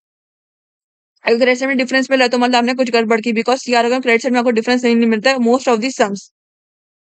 तो सीआर अकाउंट और डेबिट साइड में कितने का डिफरेंस मिल रहा है, क्रेडिट साइड का टोटल है 10,70,000 और डेबिट साइड का टोटल है 10,62,000। कितने का डिफरेंस है, 8,000 रुपीज का। और टैली में हम लोग कौन सा लेंगे, ज्यादा वाला अमाउंट। तो ज्यादा वाला अमाउंट कौन सा है, 10,70,000 रुपीज। सो दोनों साइड यहाँ पर एंटर करते हैं 10,70,000 रुपीज डेबिट साइड और 10,70,000 रुपीज क्रेडिट अमाउंट कॉलम है। डिफरेंस कितना है, डेबिट अमाउंट का टोटल था 10,62,000 और टोटल कितना हम लोग का 10,70,000। तो 10,70,000 minus 10,62,000 is equal to 8,000 rupees. तो डेबिट अमाउंट कॉलम में क्या आएगा, डेबिट साइड में entry CR account debit side कौन सी एंट्री आएगी, टू कैपिटल रिजर्व। जब भी आप लोगों को डेबिट सीआर अकाउंट में डेबिट साइड डिफरेंस मिलता है, तो हम लोग क्या नाम से डालते हैं, बैलेंस फिगर उसका टू कैपिटल रिजर्व डालते हैं। To capital reserve balance figure कितना डिफरेंस मिला था, 8,000 रुपीज। तो अमाउंट कॉलम में लिखेंगे 8,000 रुपीज। फिर मैंने आपको बताया था कि मैंने आपको एक स्पेस थोड़ा स्पेस मैंने छोड़ के रखा है ऊपर, क्योंकि बिकॉज जर्नल एंट्री में एक एंट्री ऐसी जो आपको कैपिटल रिडक्शन अकाउंट से मिलती है। तो ये वाला आपका बैलेंस फिगर वाली एंट्री है। यहाँ पर देख सकते हो सीआर अकाउंट के डेबिट साइड में क्या मिल रहा है, टू कैपिटल रिजर्व। तो क्या होता है, हम लोग अक्सर जो हम लोग एंट्री डालते हैं ना, वो हम लोग जर्नल एंट्री से सीआर अकाउंट में यहाँ पर एंट्री डालते हैं। लेकिन यहाँ पर जो आपको सीआर अकाउंट से जर्नल एंट्री में वो एंट्री ट्रांसफर करनी है, तो यहाँ पर क्या कहते हैं, आपको सीआर टू कैपिटल रिजर्व आपका क्रेडिट साइड में आ रहा है। तो यहाँ पर क्या हो जाएगा, ये आप सॉरी डेबिट साइड में आ रहा है, तो ये वहां पर जाके क्रेडिट हो रहा है जर्नल एंट्री में, ये आपका क्रेडिट साइड में आएगा। डेबिट में कौन सा आएगा, कैपिटल रिडक्शन अकाउंट। यहाँ पर आपका capital reduction account debit side में आपका डेबिट साइड आ रहा है, टू कैपिटल रिजर्व अकाउंट आपका डेबिट साइड आ रहा है। तो जनरल एंट्री में कहाँ पर आएगा, जनरल एंट्री में ये क्रेडिट साइड आ जाएगा। और डेबिट साइड कौन सा है, कौन सा अकाउंट है, यहाँ पर कैपिटल रिडक्शन अकाउंट। और अमाउंट कितना, 8,000 rupees. So will enter in general entry this entry, that is general entry number 12 आएगी capital reduction account debit side. Debit amount column में आएगा 8,000 रुपीज, जो सेम बैलेंस फिगर था। और क्रेडिट साइड में क्या आएगा, टू कैपिटल रिजर्व अकाउंट। और कितना अमाउंट आएगा, क्रेडिट अमाउंट कॉलम में 8,000 रुपीज यहाँ पर आएगा। इसका नरेशन लिखेंगे बिंग बैलेंस ट्रांसफर। ये आपका लास्ट जनरल एंट्री रहती है जनरल एंट्री में related to internal reconstruction for preparing capital reduction account. अभी हम लोग ने यहाँ पर जर्नल एंट्री हम लोग को बनाने बोला गया था और बैलेंस शीट बनाने बोला गया था। हम लोगों ने जर्नल एंट्री बना दी है और बैलेंस शीट बनाने से पहले हम लोग को कैपिटल रिडक्शन को बनाना था, वो भी हम लोगों ने बना दिए। Now will go for preparing balance sheet for this. तो ये आपकी बैलेंस शीट है और उसका फॉर्मेट है। जब भी आप लोग इंटरनल रिकंस्ट्रक्शन लिए कोई सम करते हैं, उसमें आपको बैलेंस शीट बनाना बोला जाता है, तो आपको इस फॉर्म में बनाना है। पहले आपको कंपनी का नाम लिखना है, फिर ब्रैकेट में एन रेड्यूस लिखना है, फिर आपको बैलेंस शीट लिखना है, फिर उसकी डेट और ईयर लिखना है, और फिर एंड में आफ्टर रिकंस्ट्रक्शन लिखना है। क्योंकि हम लोग यहाँ पर फर्स्ट सम देख रहे हैं रिलेटेड टू बैलेंस शीट, तो आप लोग एकदम केयरफुली देखिए और उसको समझिए कि कैसा बनाना रहता है balance sheet related to internal reconstruction, और उसके नोट्स टू अकाउंट्स में कैसे कैसी एंट्री डालनी रहती है। आप लोग जब भी बैलेंस शीट बनाते हो ना इंटरनल रिकंस्ट्रक्शन को लेकर, आपको दो चीज याद रखनी है फॉर इंटरनल रिकंस्ट्रक्शन। आप लोगों को क्वेश्चन की बैलेंस शीट बहुत मैटर करती है, और सेकंड आप लोग को जर्नल एंट्री। आप लोग का बैलेंस शीट बनाने में दो रूल याद रखना है। दो बैलेंस शीट में क्या रहता है, एसेट्स और लाइबिलिटीज रहता है।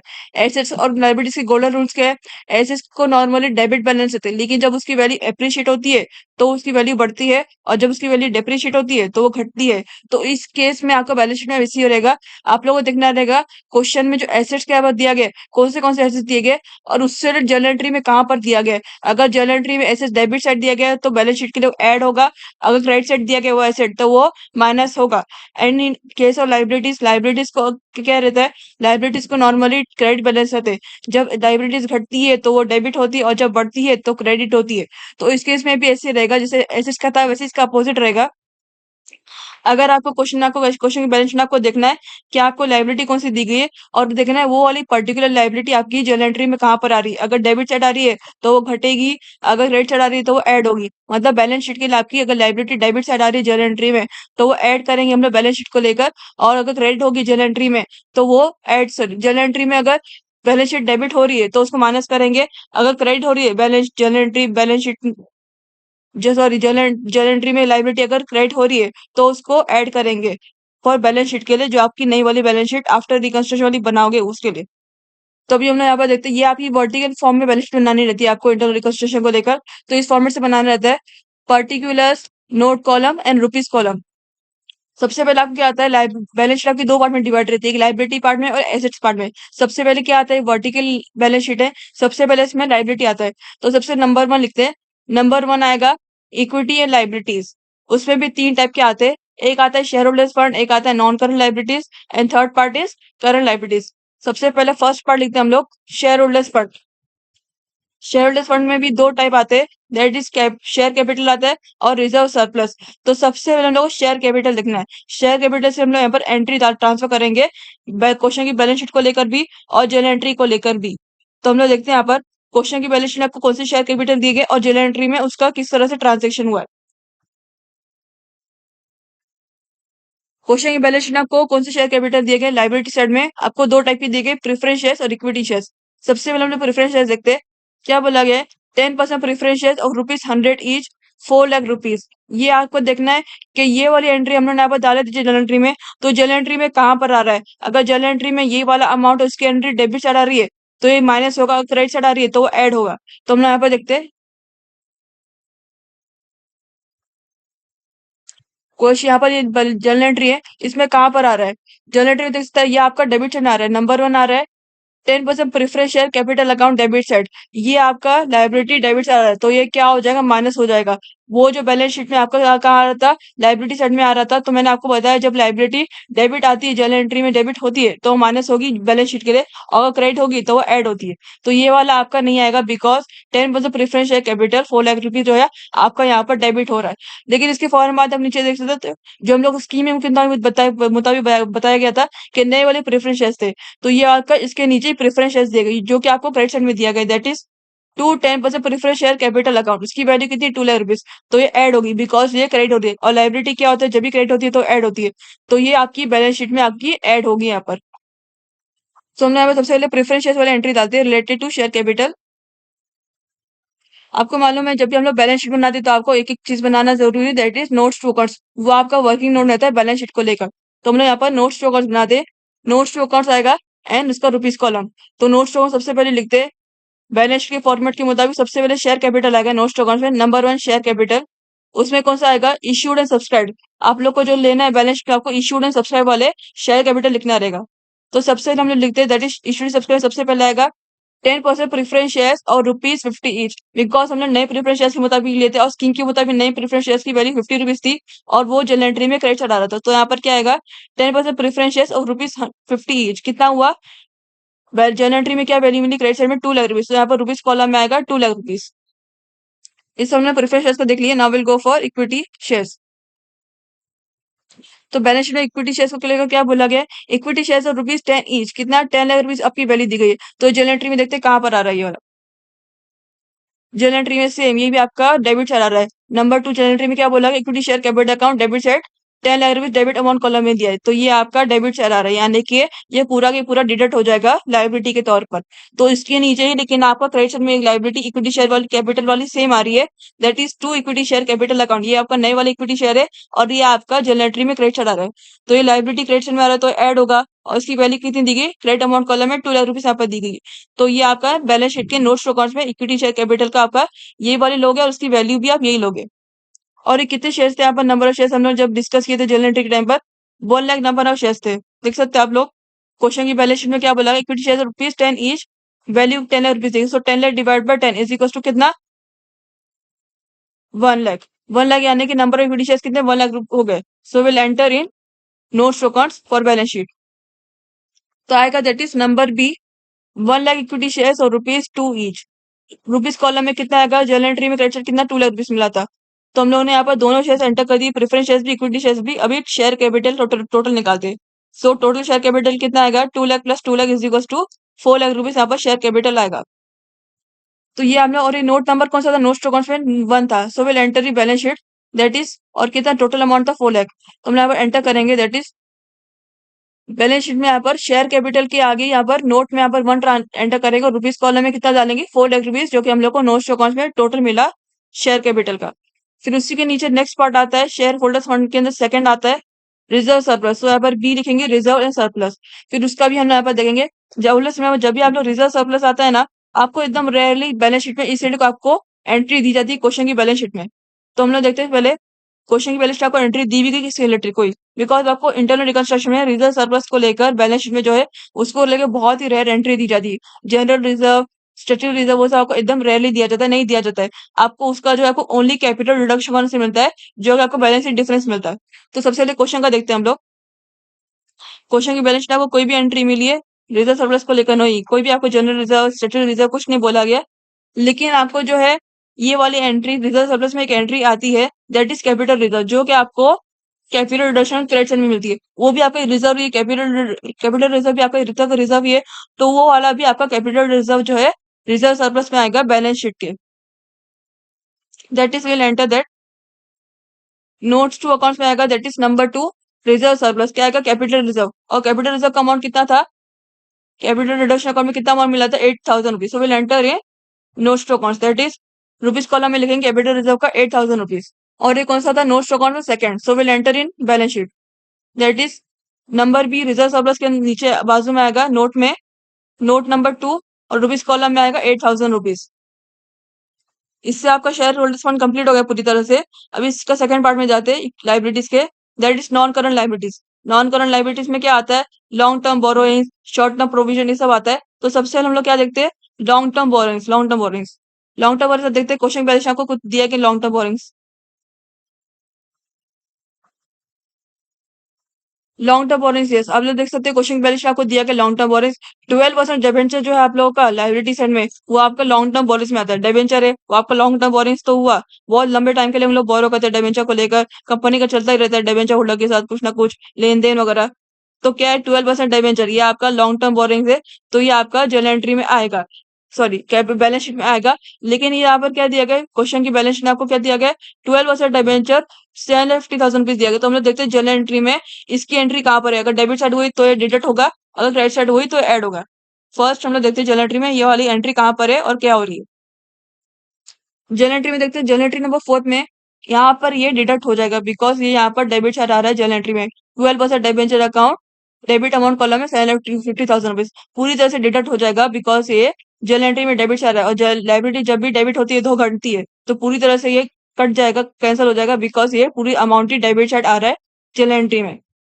लेकिन देख सकते हैं इसके नीचे फॉरन एक नया डिबेंचर बोला गया, जो कि हम लोग स्कीम में बोला गया, कन्वर्जन था वो, जो कि टू 14% डिबेंचर्स अकाउंट, ये आपका क्रेडिट साइड में आ रहा है, जर्नल एंट्री में क्रेडिट साइड आ रहा है, और जब भी लाइबिलिटी क्रेडिट होती है तो ऐड होती है, तो ये आपका ऐड हो जाएगा for in case of balance sheet that is 1 lakh rupees यहाँ पर दिया है। तो ये आपका बैलेंस शीट में आप ऐड करो, that is 2 12 14% debenture account, so will enter in long term borrowings for balance sheet, that is note number 3। Note stalkers में नंबर 3 लिखेंगे। लॉन्ग टर्म बोरोइंग्स में सबसे पहले आएगा नंबर ए 14% डिबेंचर्स, और वैल्यू कितनी हम लोग मिली थी जर्नल एंट्री में 1 lakh rupees, so rupees column में 1 लाख रुपीज यहाँ पर एंटर करेंगे। इसके बाद आप लोगों को ये है लॉन्ग टर्म बोरोइंग्स रिलेटेड, नहीं इसके बाद आप लोग क्वेश्चन में नहीं दी गई है, लेकिन हम लोग का वो जर्नल एंट्री भी चेक करनी है, बिकॉज मैंने आपको शुरू में बताया था बैलेंस शीट जब भी आप बनाते हो तो आपको क्वेश्चन की बैलेंस शीट भी और जर्नल एंट्री दोनों मैटर करती है, और आपका capital reduction account only reserve surplus के टाइम पर मैटर करता है। तो आपको इसमें देखना है, अभी आपको क्वेश्चन की बैलेंस शीट आपको लॉन्ग टर्म बोरोइंग्स और कुछ नहीं मिल रहा है, तो हम लोग को जर्नल एंट्री में देखना है आपको कोई और लॉन्ग टर्म बोरोइंग्स है कि नहीं। स्कीम में आपको यस आप लोग देख सकते हैं, स्कीम नंबर सेकंड में आपको सेवेंथ में आपको बोला गया a secure loan of 1,50,000 rupees, अभी लोन बोला गया है, तो ये अभी आपका लॉन्ग टर्म बोरिंग है, because loan long term period के लिए बोरो किया जाता है बैंक से, तो ये भी आपका एक तरह का लॉन्ग टर्म बोरिंग है। तो ये हम लोग देखते हैं जनरल एंट्री में कहाँ पर है, अगर डेबिट हुआ है तो ये माइनस हो जाएगा, क्रेडिट हुआ है तो ऐड होगा। देख सकते हैं जनरल एंट्री नंबर 9 में ये आपका क्रेडिट हो रहा है, तो मतलब ये लाइबिलिटी में ऐड, बैलेंस शीट के लिए लाइबिलिटी के तौर पर ऐड हो जाएगा, बिकॉज लाइबिलिटी क्रेडिट होती है तो ऐड होती है, तो ये आपका बैलेंस शीट में ऐड होगा, that is to 12% secure loan account 1,50,000 rupees, तो in case of balance sheet notes to accounts में ऐड हो जाएगा, so will enter in notes to accounts for balance sheet. क्या आएगा, that is long term borrowings के अंदर आएगा, notes to accounts में लॉन्ग टर्म बोरिंग्स जो है नंबर 3, उसमें बी लिखेंगे 12% लोन 1,50,000 रुपीज लिखेंगे, 1,50,000 रुपीज। इसके बाद आप लोग कोई लॉन्ग टर्म बोरिंग्स है, नहीं इसके बाद आप लोग कोई भी लॉन्ग टर्म बोरिंग्स नहीं है।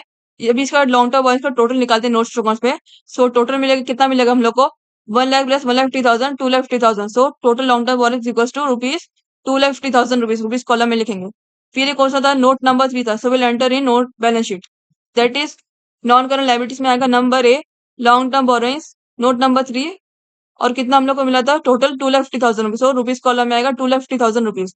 इससे हम लोग ने लाइबिलिटी का सेकंड पार्ट भी कर दिया, now will go for third part, that is current liabilities. Current liabilities आएगा, करंट लाइबिलिटीज में क्या आता है, ट्रेड पेबल्स आता है आप लोगों का, जो कि आपको ऑल्सर आप लोग को दिया था क्वेश्चन में, तो हम लोग देखते हैं ट्रेड पेबल्स आप लोग को कितना है, क्वेश्चन में कितना दिया गया है। ट्रेड पेबल जैसे क्वेश्चन की बैलेंस शीट आपको दो तरह की दी, सन्ड्री क्रेडिटर्स दिया गया है और एक बिल्स पेबल। सन्ड्री क्रेडिटर्स कितना बोला गया, 1,40,000 रुपीज, और बिल्स पेबल कितना 35,000 बोला गया। सबसे पहले हम लोग बिल्स पेबल का देखते हैं। बिल्स पेबल आप लोग किधर आ रहा है, जनरेटरी में। सन्ड्री क्रेडिटर का थोड़ा बड़ा रहेगा आई थिंक, तो हम लोग सबसे पहले बिल्स पेबल ही कंप्लीट कर लेते हैं। सो 35,000 आपको किधर आ रहा है, जनरेटरी में। देख सकते हैं जनरेटरी नंबर 6 में आपका bills payable account to debit, bills payable account to bank account बता रहे हैं, मतलब यहाँ पर जर्नल एंट्री में आपका डेबिट साइड आएगा, यानी कि लाइबिलिटी और डेबिट साइड आएगी तो पूरी तरह से घट जाएगी, यानी कि आपका बिल्स पेबल आएगा नहीं for in case of trade payables for balance sheet. अभी यहाँ पर आपका क्या बचा, क्रेडिटर्स बचा। क्रेडिटर्स यहाँ पर क्रेडिटर्स का अमाउंट कितना दिया गया, 1,40,000, क्वेश्चन में बैलेंस शीट का अमाउंट है 1,40,000 रुपीज, और जर्नल एंट्री में कहाँ पर आ रहा है, will see that journal entry में ये आपका डेबिट साइड आ रहा है, that is creditors account to capital reduction account, और कितना अमाउंट है 20,000 डेबिट अमाउंट कॉलम में यहाँ पर है, उसके एक्चुअल वैल्यू 1,40,000 रुपीज है, और 20,000 उसकी क्लेम वाली वैल्यू थी जो कि हम लोग को स्कीम में मिली थी। तो यहाँ पर क्या होगा, पूरा यहाँ पर पूरा माइनस नहीं होगा, बिकॉज उसकी एक्चुअल वैल्यू 1,40,000 रुपीज है, और यहाँ पर जर्नल एंट्री में डेबिट हो रहा है, तो कितना 20,000 डेबिट हो रहा है यहाँ पर, तो यानी कि 1,40,000 में से 20,000 ही माइनस करेंगे for in case of creditors for balance sheet. So कितना बचा, 1,20,000 rupees, 1,40,000 minus 20,000 rupees equals to 1,20,000 rupees बचा, so will enter in balance sheet directly. अगर आप लोग चाहो तो इसके लिए अलग से नोट्स टू अकाउंट्स में डाल सकते हो, बट मैं यहाँ पर डायरेक्टली यहाँ पर एंटर कर रही हूँ, बिकॉज बिल्स पेबल तो पूरी तरह से रिटर्न ऑफ चला गया, यहाँ पर कैंसिल हो गया, बचा आपका क्रेडिटर जो कि आपका डायरेक्टली यहाँ पर एंटर कर सकते हो। सो आएगा करंट लाइबिलिटीज में नंबर ए आएगा trade payables 1,40,000 rupees minus 20,000 rupees, directly यहाँ पर एंटर कर सकते हो। सो कितना बचा, 1,20,000 रुपीज, नोट में कुछ नहीं आएगा, इसको यहाँ पर खाली छोड़ोगे, सो रुपीज कॉलम में आएगा 1,20,000 रुपीज। ये आपका इतना ही था टोटल, आपको लाइबिलिटीज में 3 पार्ट रहते हैं, उन्होंने तीनों पार्ट कर लिए। Now we take the total for equity and liabilities. Total लिखेंगे तो यहाँ पर कितना आएगा, 4 लाख रुपीज कॉलम का टोटल करेंगे, 4 lakh plus 8,000 plus 2,50,000 plus 1,50,000 rupees, how much we will gate,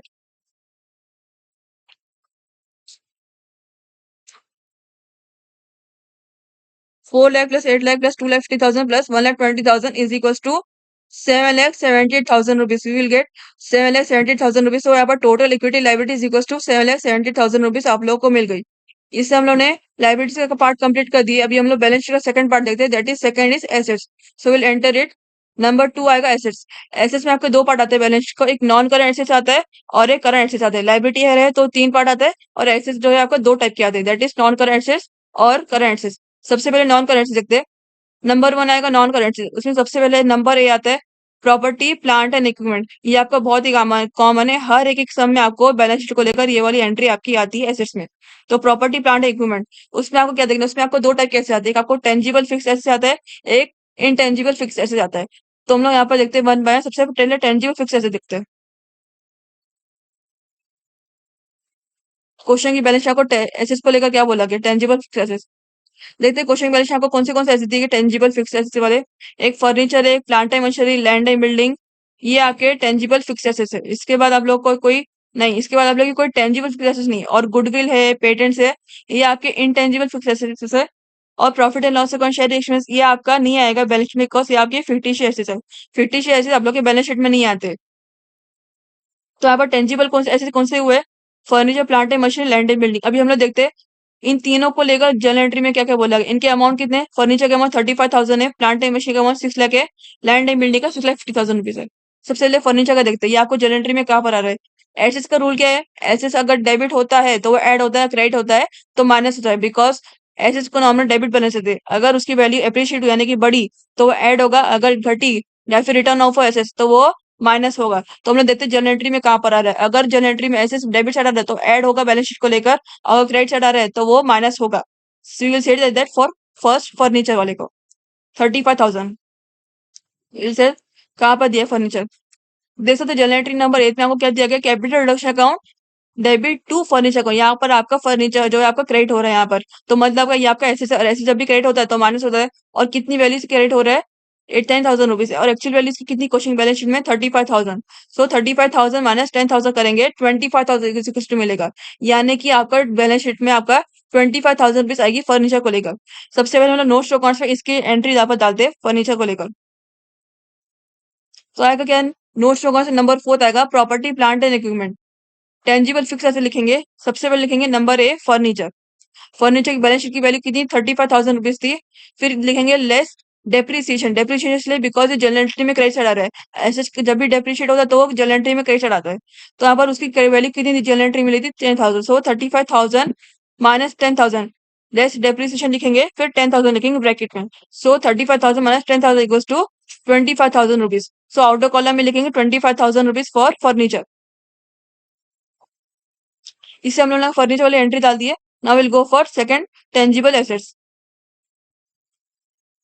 second आपको कौन सा प्लांट है मशीन, की वैल्यू कितना 6 लाख रुपीज है। तो देखते हैं जनरल एंट्री में कहाँ पर आ रहा है। जनरल एंट्री में आपका जनरल एंट्री नंबर 4 में आपका प्लांट है मशीन क्रेडिट साइड में टू प्लांट है मशीन अकाउंट 6 लाख रुपीज, और इसका पूरा अमाउंट यहाँ पर है। जनरल बैलेंस शीट में आपको 6 लाख रुपीज दिया है, तो जनरल एंट्री में आपको 6 लाख, यानी कि पूरी तरह से ये रिटर्न ऑफ हो चुका है, तो ये बैलेंस शीट में नहीं आएगा। पूरी तरह से क्रेडिट भी हुआ है तो यहाँ पर बैलेंस शीट में नहीं है, बिकॉज यहाँ पर ऐसे क्रेडिट हो रहा है, पूरे अमाउंट से क्रेडिट हो रहा है, तो इसलिए यहाँ पर जनरल बैलेंस शीट में आपका नहीं आएगा। नई वाली बैलेंस शीट में आपका ये वाला एसेट आएगा नहीं, प्लांट एंड मशीनरी। फिर आप देखते हैं नेक्स्ट लास्ट वाला land and building. Land and building की वैल्यू कितनी है, 6,50,000 रुपीज। और देखते हैं जनरल एंट्री में कहाँ पर आ रहा है।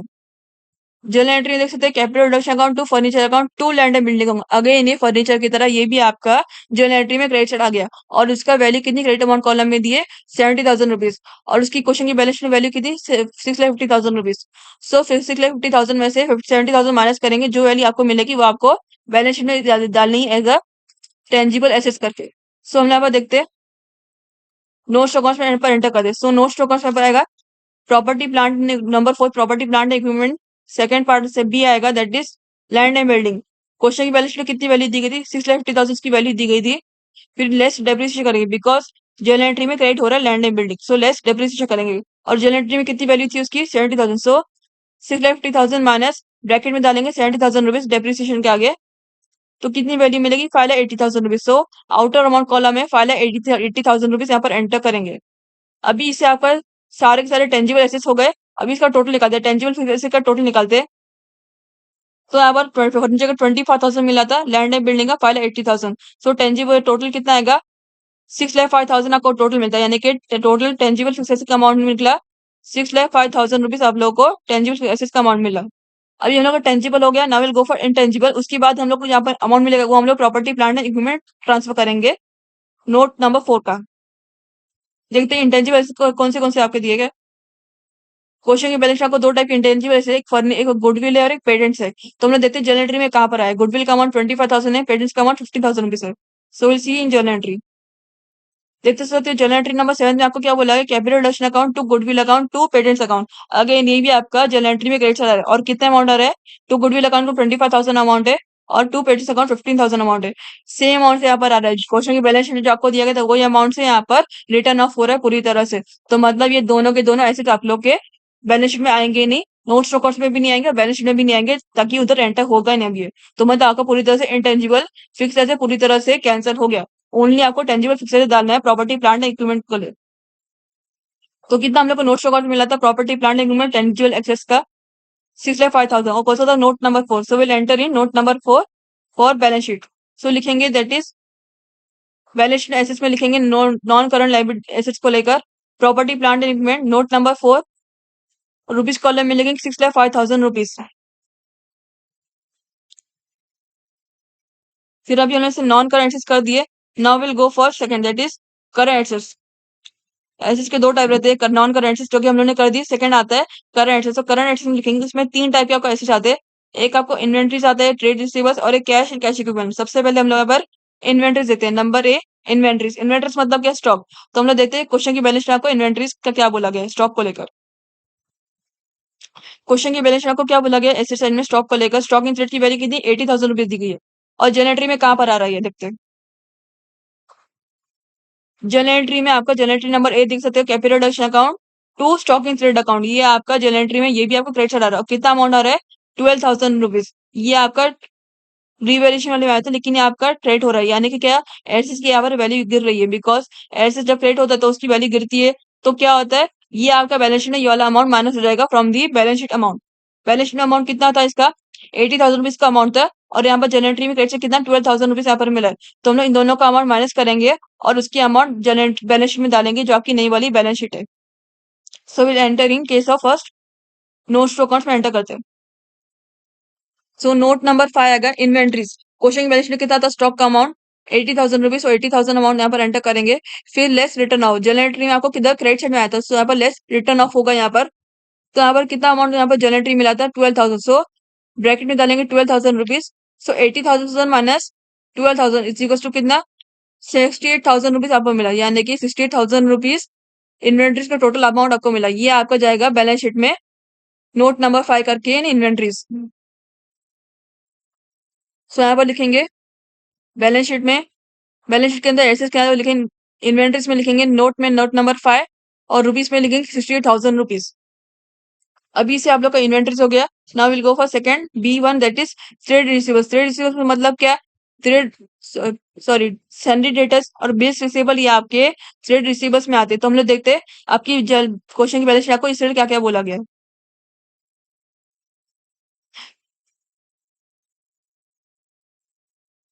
यहाँ पर देख सकते हैं आपको, जो आपकी जो क्वेश्चन की बैलेंस शीट है इसमें आपको जो है क्या बोला गया, एक सैंडी क्वेश्चन की जो आपकी ऐसे में आपको कौन सा बोला गया, ट्रेड बिल्स रिसीवेबल बोला गया है, और एक सन्डे डेटर्स बोला गया, यानी कि दोनों के दोनों आपके ट्रेड रिसीवर्स है।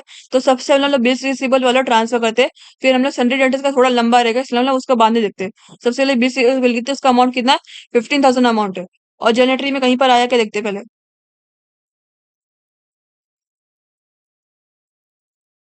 नहीं, जनरेटरी में आपका कहीं पर भी नहीं आया, तो इसका हम लोग डायरेक्टली यहाँ पर ट्रांसफर करेंगे बैलेंस शीट में। नोट्स टू सबसे पहले ट्रांसफर करेंगे। सो आएगा नोट्स टू में number 6 that is trade receivables. उसमें सबसे पहले लिखेंगे number A bills receivable trade लिखेंगे, और अमाउंट कितना था बैलेंस शीट में 15,000 अमाउंट। वो अमाउंट डायरेक्टली यहाँ पर हम लोग आउटर कॉलम में ट्रांसफर करेंगे, आउटर अमाउंट कॉलम में। सो 15,000 रुपीज यहाँ पर आएगा। फिर इसके बाद बैलेंस शीट में कितना था हम लोग को, डेटर्स वाला था, सन्डी डेटर्स। तो यहाँ पर कितना वैल्यू थी क्वेश्चन की बैलेंस शीट में, ऐसे साइड सन्डी डेटर्स का अमाउंट 90,000 दिया था। तो हम लोग देखते हैं जनरल एंट्री में कहाँ पर आया है। जनरल एंट्री में आप देख सकते हैं, जनरल एंट्री नंबर 8 में आपका capital reduction account to sundry debtors account है। यहाँ पर ये क्रेडिट हो रहा है, सन्डी डेटर्स यहाँ पर क्रेडिट हो रहा है। तो मतलब ये आपका बैलेंस शीट जाकर माइनस हो जाएगा। और कितना अमाउंट से क्रेडिट हो रहा है, 10,000 रुपीज से। तो हम लोग यहाँ पर नोट्स को कौन सा ट्रांसफर करते? थ्रेड रिसीवर्स के अंदर। सो थ्रेड रिसीवर्स में नंबर बी आएगा डेटर्स। क्वेश्चन की वैलिडिटी कितना अमाउंट था? 90,000 का अमाउंट था। फिर आपको डेटर्स है तो आपको less return of, less depreciation कुछ नहीं लिखना, आपको लिखना है लेस आरडीटी। जब भी डेटर्स आता है ना तो उसमें जब लेस लिखते हैं या फिर यहाँ पर एड लिखते हैं तो क्या होता है, आपको आरडीडी लिखना है, यानी कि रिजर्व फॉर डाउटफुल डेट्स ऐसे लिखना है आरडीडी। तो अब लेस आरडीटी लिखेंगे। तो आपको जनरल एंट्री में कितना मिला था? आपको क्रेडिट साइड में आपको मिला था। और कितना अमाउंट था उसका? 10,000। सो यहाँ पर 90,000, फिर लेस आरडीडी करके ब्रैकेट में 10,000 डालेंगे। So 90,000 minus 10,000 is equals to 80,000 rupees. So outer column amount में डालेंगे 80,000 रुपीज यहाँ पर डालेंगे। फिर इससे आपका ट्रेड रिसीवर्स भी हो गया, बिकॉज आपको क्वेश्चन में इतनी दी गई थी, आपको ट्रेड रिसीवर्स सिर्फ टोटल निकाल दे। टोटल कितना मिलेगा? 80,000 प्लस 15,000 इक्वल्स टू 95,000। ये आपका आएगा बैलेंस शीट में, नोट नंबर 6 का गया। सो क्या लिखेंगे बैलेंस शीट में? एसेट साइड में दैट इज करंट एसेट के अंदर नंबर बी लिखेंगे कि trade receivables, note number 6 95,000 rupees, column में लिखेंगे 95,000 रुपीज। फिर लास्ट आता है आपका करंट से सबसे last, cash and cash equivalent आपका सबसे लास्ट है एसेट्स का। अभी इसे आपको क्या देखना है? देखते हैं हम लोग क्वेश्चन की बैलेंस आपको किए दिया कैश एंड कैश इक्विवलेंट, मतलब यहाँ पर cash on hand, cash at bank, ये सब दिया गया कि नहीं, या फिर आपको डायरेक्टली कैश या बैंक बैलेंस वगैरह दिया गया नहीं क्वेश्चन की बैलेंस शीट में। देखते हैं हम लोग ऐसे में आपको कुछ दिया गया है। नो, ऐसे सर को कोई भी आपको ऐसी एंट्री नहीं दी गई है जो कि आप लोगों को बैंक या कैश से रिलेटेड है। लेकिन मैं आपको बताया था जब आपको लाइबिलिटी साइड आया तो मैंने आपको बताया था, आपको जब लॉन्ग टर्म वर्स, तो मैंने आपको क्या बताया था, जो आपको 12% लोन जब आया था वो आपको डायरेक्टली जर्नल एंट्री से आया था। तो जब भी आपको कोई भी ऐसी एंट्री जहां पर आपको क्वेश्चन बैलेंस शीट नहीं दी गई तो आपको देखना है वो जर्नल एंट्री में दी गई कि नहीं। तो हम लोग को देखना है कैश और बैंक अकाउंट आपको जर्नल एंट्री में भी मिला है कि नहीं। अगर नहीं मिला है तो ये आपकी एंट्री आएगी नहीं। अगर आपको मिला है तो उसकी एंट्री को, उसका यहाँ पर एडिशन सप्रेशन करना रहेगा डिपेंडिंग ऑन विच साइड यहाँ पर आई है जर्नल एंट्री में। तो हम लोग देखते हैं सबसे पहले जर्नल एंट्री में कहाँ पर आया है कि कैश और बैंक अकाउंट। या देख सकते हैं आप लोगों को, एक आपको जर्नल एंट्री नंबर 3 में आया है, एक आपको जर्नल एंट्री नंबर 6 में आया है, एक आपको जर्नल एंट्री नंबर 9 में आया है, एक जर्नल एंट्री नंबर 10 में आया है और एक जर्नल एंट्री नंबर 11 में आया है। ये टोटल आपको इतनी जर्नल एंट्री में आपको बैंक अकाउंट करके आया है। कहीं बार डेबिट साइड है तो कहीं बार क्रेडिट साइड। तो हम लोग ऑलवेज रिमेंबर, आपको क्या होता है, एसेट्स को नॉर्मल डेबिट बैलेंस होते हैं और जब उसकी वैल्यू बढ़ती है तो वो ऐड होती है और जब घटती है तो वो माइनस होती है। तो यहाँ पर आप लोग को जो है, यहाँ पर आपको सबसे पहले डेबिट साइड हमें दिखना पड़ेगा। एसेट्स को लेकर सबसे पहले डेबिट, बैंक को लेकर जो है सबसे पहले डेबिट साइड दिखना पड़ेगा, डेबिट साइड किधर आ रहा है और कितना आ रहा है अमाउंट। तो हम लोग देखते हैं सबसे पहले किधर आ रहा है डेबिट साइड में, बिकॉज उसके बीच हम लोग सारे सारे अमाउंट को माइनस कर सकते हैं। डायरेक्ट तो यहाँ पे सारे अमाउंट को माइनस नहीं कर सकते। पता चला किधर क्रेडिट साइड में आया सबसे पहले तो हम लोग यहाँ पे उसको पूरी तरह से माइनस किया, और तो बाद में डेबिट साइड आया तो डेबिट साइड वाले अमाउंट को क्रेडिट साइड वाले अमाउंट से माइनस करना पड़ेगा ना। डायरेक्टली तो यहाँ पे सारे अमाउंट को माइनस नहीं कर सकते पहले।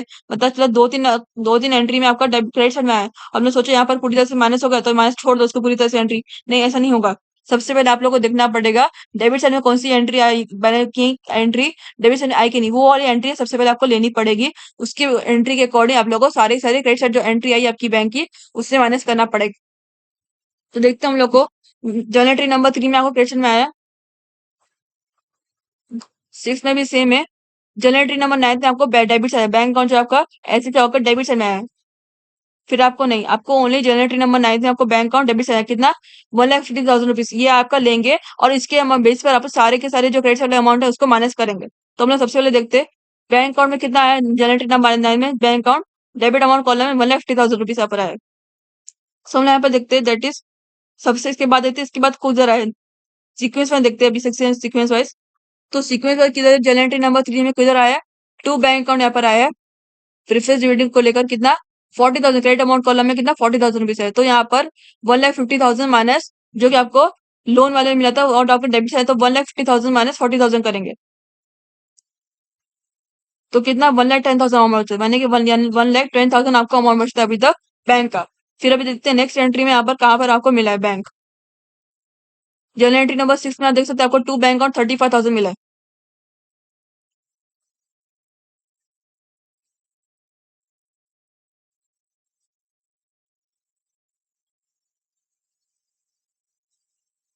यहाँ पर आपका जनरल एंट्री नंबर 6 में क्या बोला कि bills payable account to bank account, again ये भी आपको करेक्शन मिल रहा है। तो हम लोग पहले 1,50,000 को जब उन्होंने 40,000 से माइनस की तो हम लोग कितना 1,10,000 का डिफरेंस मिला था जो कि आपका वो भी क्रेडिट साइड में था। तो अगेन ये वाला 35,000 को भी माइनस करेंगे तो आपको उसका बैलेंस कितना 1,10,000 मिला था। सो 1,10,000 माइनस 35,000 इक्वल्स टू कितना 75,000 रुपीज, यानी कि अभी तक आपको 75,000 कब तक बैंक बैलेंस बचा अभी तक। फिर अभी इसके बाद कोई एंट्री है, इसके बाद आप लोग को जनरल एंट्री नंबर 10 अगेन इसमें आपका टू बैंक अकाउंट यहाँ पर क्रेडिट में आ रहा है कितना 50,000 रुपीज यहाँ पर आ रहा है। तो 75,000 अब तक का बैलेंस डिफरेंस है बैंक बैलेंस का। तो कितना मिलेगा 75,000 माइनस 50,000 करेंगे इज इक्वल टू 25,000। अब तक का बैंक बैलेंस कितना बचा 25,000 रुपीज। फिर अभी देखते हैं जनरेटरी नंबर 11 से लास्ट है आपकी जनरेटरी। इसमें आपको जो है बैंक से रिलेटेड इसमें आपको इधर भी आपको टू बैंक ऑफ क्रेडिट में आ रहा है और कितना अमाउंट आ रहा है 15,000 रुपीज। तो अब तक का बैलेंस कितना बचा 25,000 अब तक का बैलेंस बचा। सो 25,000 माइनस 15,000 इज इक्वल टू 10,000 यानी कि आपका अभी इसमें आप कोई और बात एंट्री दी कि नहीं। इस मतलब आपका बैंक का टोटल बैंक बैलेंस कितना बचा 10,000 यानी कि आपकी 10,000 वाली एंट्री जो आपकी बैलेंस में आएगी ट्रांजेक्शन होगा इसका बैंक से रिलेटेड। सो विल एंटर इन यहाँ पर हम लोग यहाँ पे इसका अलग से नोट होगा यहाँ पर ट्रांसफर नहीं करते डायरेक्ट यहाँ पर इसका एंट्री लिख देते जनरल बैलेंस शीट में इसके ऊपर डायरेक्टली अमाउंट यहाँ पर एंटर कर लेते हैं। सो जनरल एंट्री नंबर में सॉरी बैलेंस शीट में आपका क्या आएगा नोट्स इसके अंदर करंट में सबसे थर्ड लास्ट में आएगा कैश कैश इक्विवेलेंट ब्रैकेट में लिख सकते हो बैंक और यहाँ पर रुपीज कॉलम में कितना 10,000 क्योंकि आपका बैंक बैलेंस कितना बचा 10,000 रुपीज। अभी इसके बाद आप लोग की सारे के सारे ऐसे सारी की सारी एंट्री हो गई और उसके अमाउंट यहाँ पर एंटर कर दी हम लोग ने। Now will take the for total assets. तो यहाँ पर क्या लिखेंगे from first part that is non current का भी करेंट का भी। So 6,05,000 plus 60,000 plus 95,000 plus 10,000 is equal to कितना 7,78,000 आप लोगों को टोटल मिलता है एसेस का यानी कि आपका डेबिट आप देख सकते हैं आपका लाइबिलिटी में आपको 7,70,000 आपको टोटल मिला और क्रेडिट में आपको 7,70,000 आपको टोटल मिला यानी कि आपका पूरा बैलेंस शीट आपकी सही बनी आपका नोट स्टॉक अकाउंट भी सही गया है आपकी बैलेंस शीट भी सही बनी है आपकी जर्नल एंट्री भी सही गई है और कैपिटल रिडक्शन भी सही गया है। बिकॉज आपकी जो नई वाली बैलेंस शीट रहती है वो आपकी क्वेश्चन की बैलेंस शीट पर और जर्नल एंट्री पर बेस रहती है और कैपिटल रिडक्शन अकाउंट की एक बैलेंस फिगर पर बेस रहती है। अगर ये भी आपका इसमें आपको कभी कुछ ये रहा और आपको क्वेश्चन में बैलेंस शीट बनाने बोला गया और अगर बैलेंस शीट का वैल्यू पूरी तरह से सही गई आपका लायबिलिटी और ऐसे दोनों टैली हो गया सेम अमाउंट से यानी कि आपकी बैलेंस शीट भी सही बनी है और जो उसकी नोट स्टॉक वो भी आपका सही है पूरी तरह से। नोट स्टॉक सब बनाना भूलना मत। हर एक एंट्री का आपको नोट स्टॉक बनानी जरूरत जिसकी एंट्री के लिए आपको जरूरत लग रही है वो आपको बनाना है। आपको लग रहा है इस एंट्री में मैं श्योर नहीं हूँ कि आप कैसे कैलकुलेशन करना है उस एंट्री को लेकर आप नोट स्टॉक एंट्री यहाँ पर डाल सकते हो। अगर आपको जो एंट्री यानी कि जिससे करंट लायबिलिटीज वाली एंट्री थी उसको लेकर आपको समझ में आ रहा है तो उसका आपको नोट स्टॉक उसका डालने की जरूरत नहीं एंट्री। अदरवाइज आप लोग अगर अनश्योर हो कि आप लोग को यहाँ पर कुछ गड़बड़ हो सकती है तो इसलिए आप नोट्स में आप उसके एंट्री डाल तो आप लोग डाल सकते हो एज पर योर चॉइस। इसमें आप देख सकते हैं इसमें आपका लायबिलिटी और एसेट दोनों साइड आपका टैली हो गया यानी कि आपकी बैलेंस शीट पूरी तरह सही बनी है और आपको लेकिन आपको नोट स्टॉक बनाना जरूरी है। भूलना आपको नोट स्टॉक बनाना एग्जाम आपको नोट स्टॉक बनाना जरूरी है एग्जाम में भी और नॉर्मली भी इन case of solving balance sheet. अभी तक हम लोगों ने यहाँ पर टोटल नंबर पहले यहाँ पर 4 सम्स देख चुके थे अभी यहाँ पर 5th सम था आपका संदीप लिमिटेड वाला और इसमें आपको फर्स्ट सम था जिसमें आपको बैलेंस शीट बनानी थी। नेक्स्ट वीडियो हम लोग बैलेंस शीट बनाने वाला सम देखेंगे नेक्स्ट वीडियो में। और स्टूडेंट्स अगर आप लोग मेरे चैनल पर नए हो तो प्लीज मेरे चैनल को लाइक करो शेयर करो और सब्सक्राइब भी करो। प्लीज करिएगा मेरे चैनल को सब्सक्राइब। नेक्स्ट वीडियो में हम लोग नेक्स्ट सम देखते हैं related to all the 3 parts calculation that is journal entry capital reduction account balance sheet book third और 3।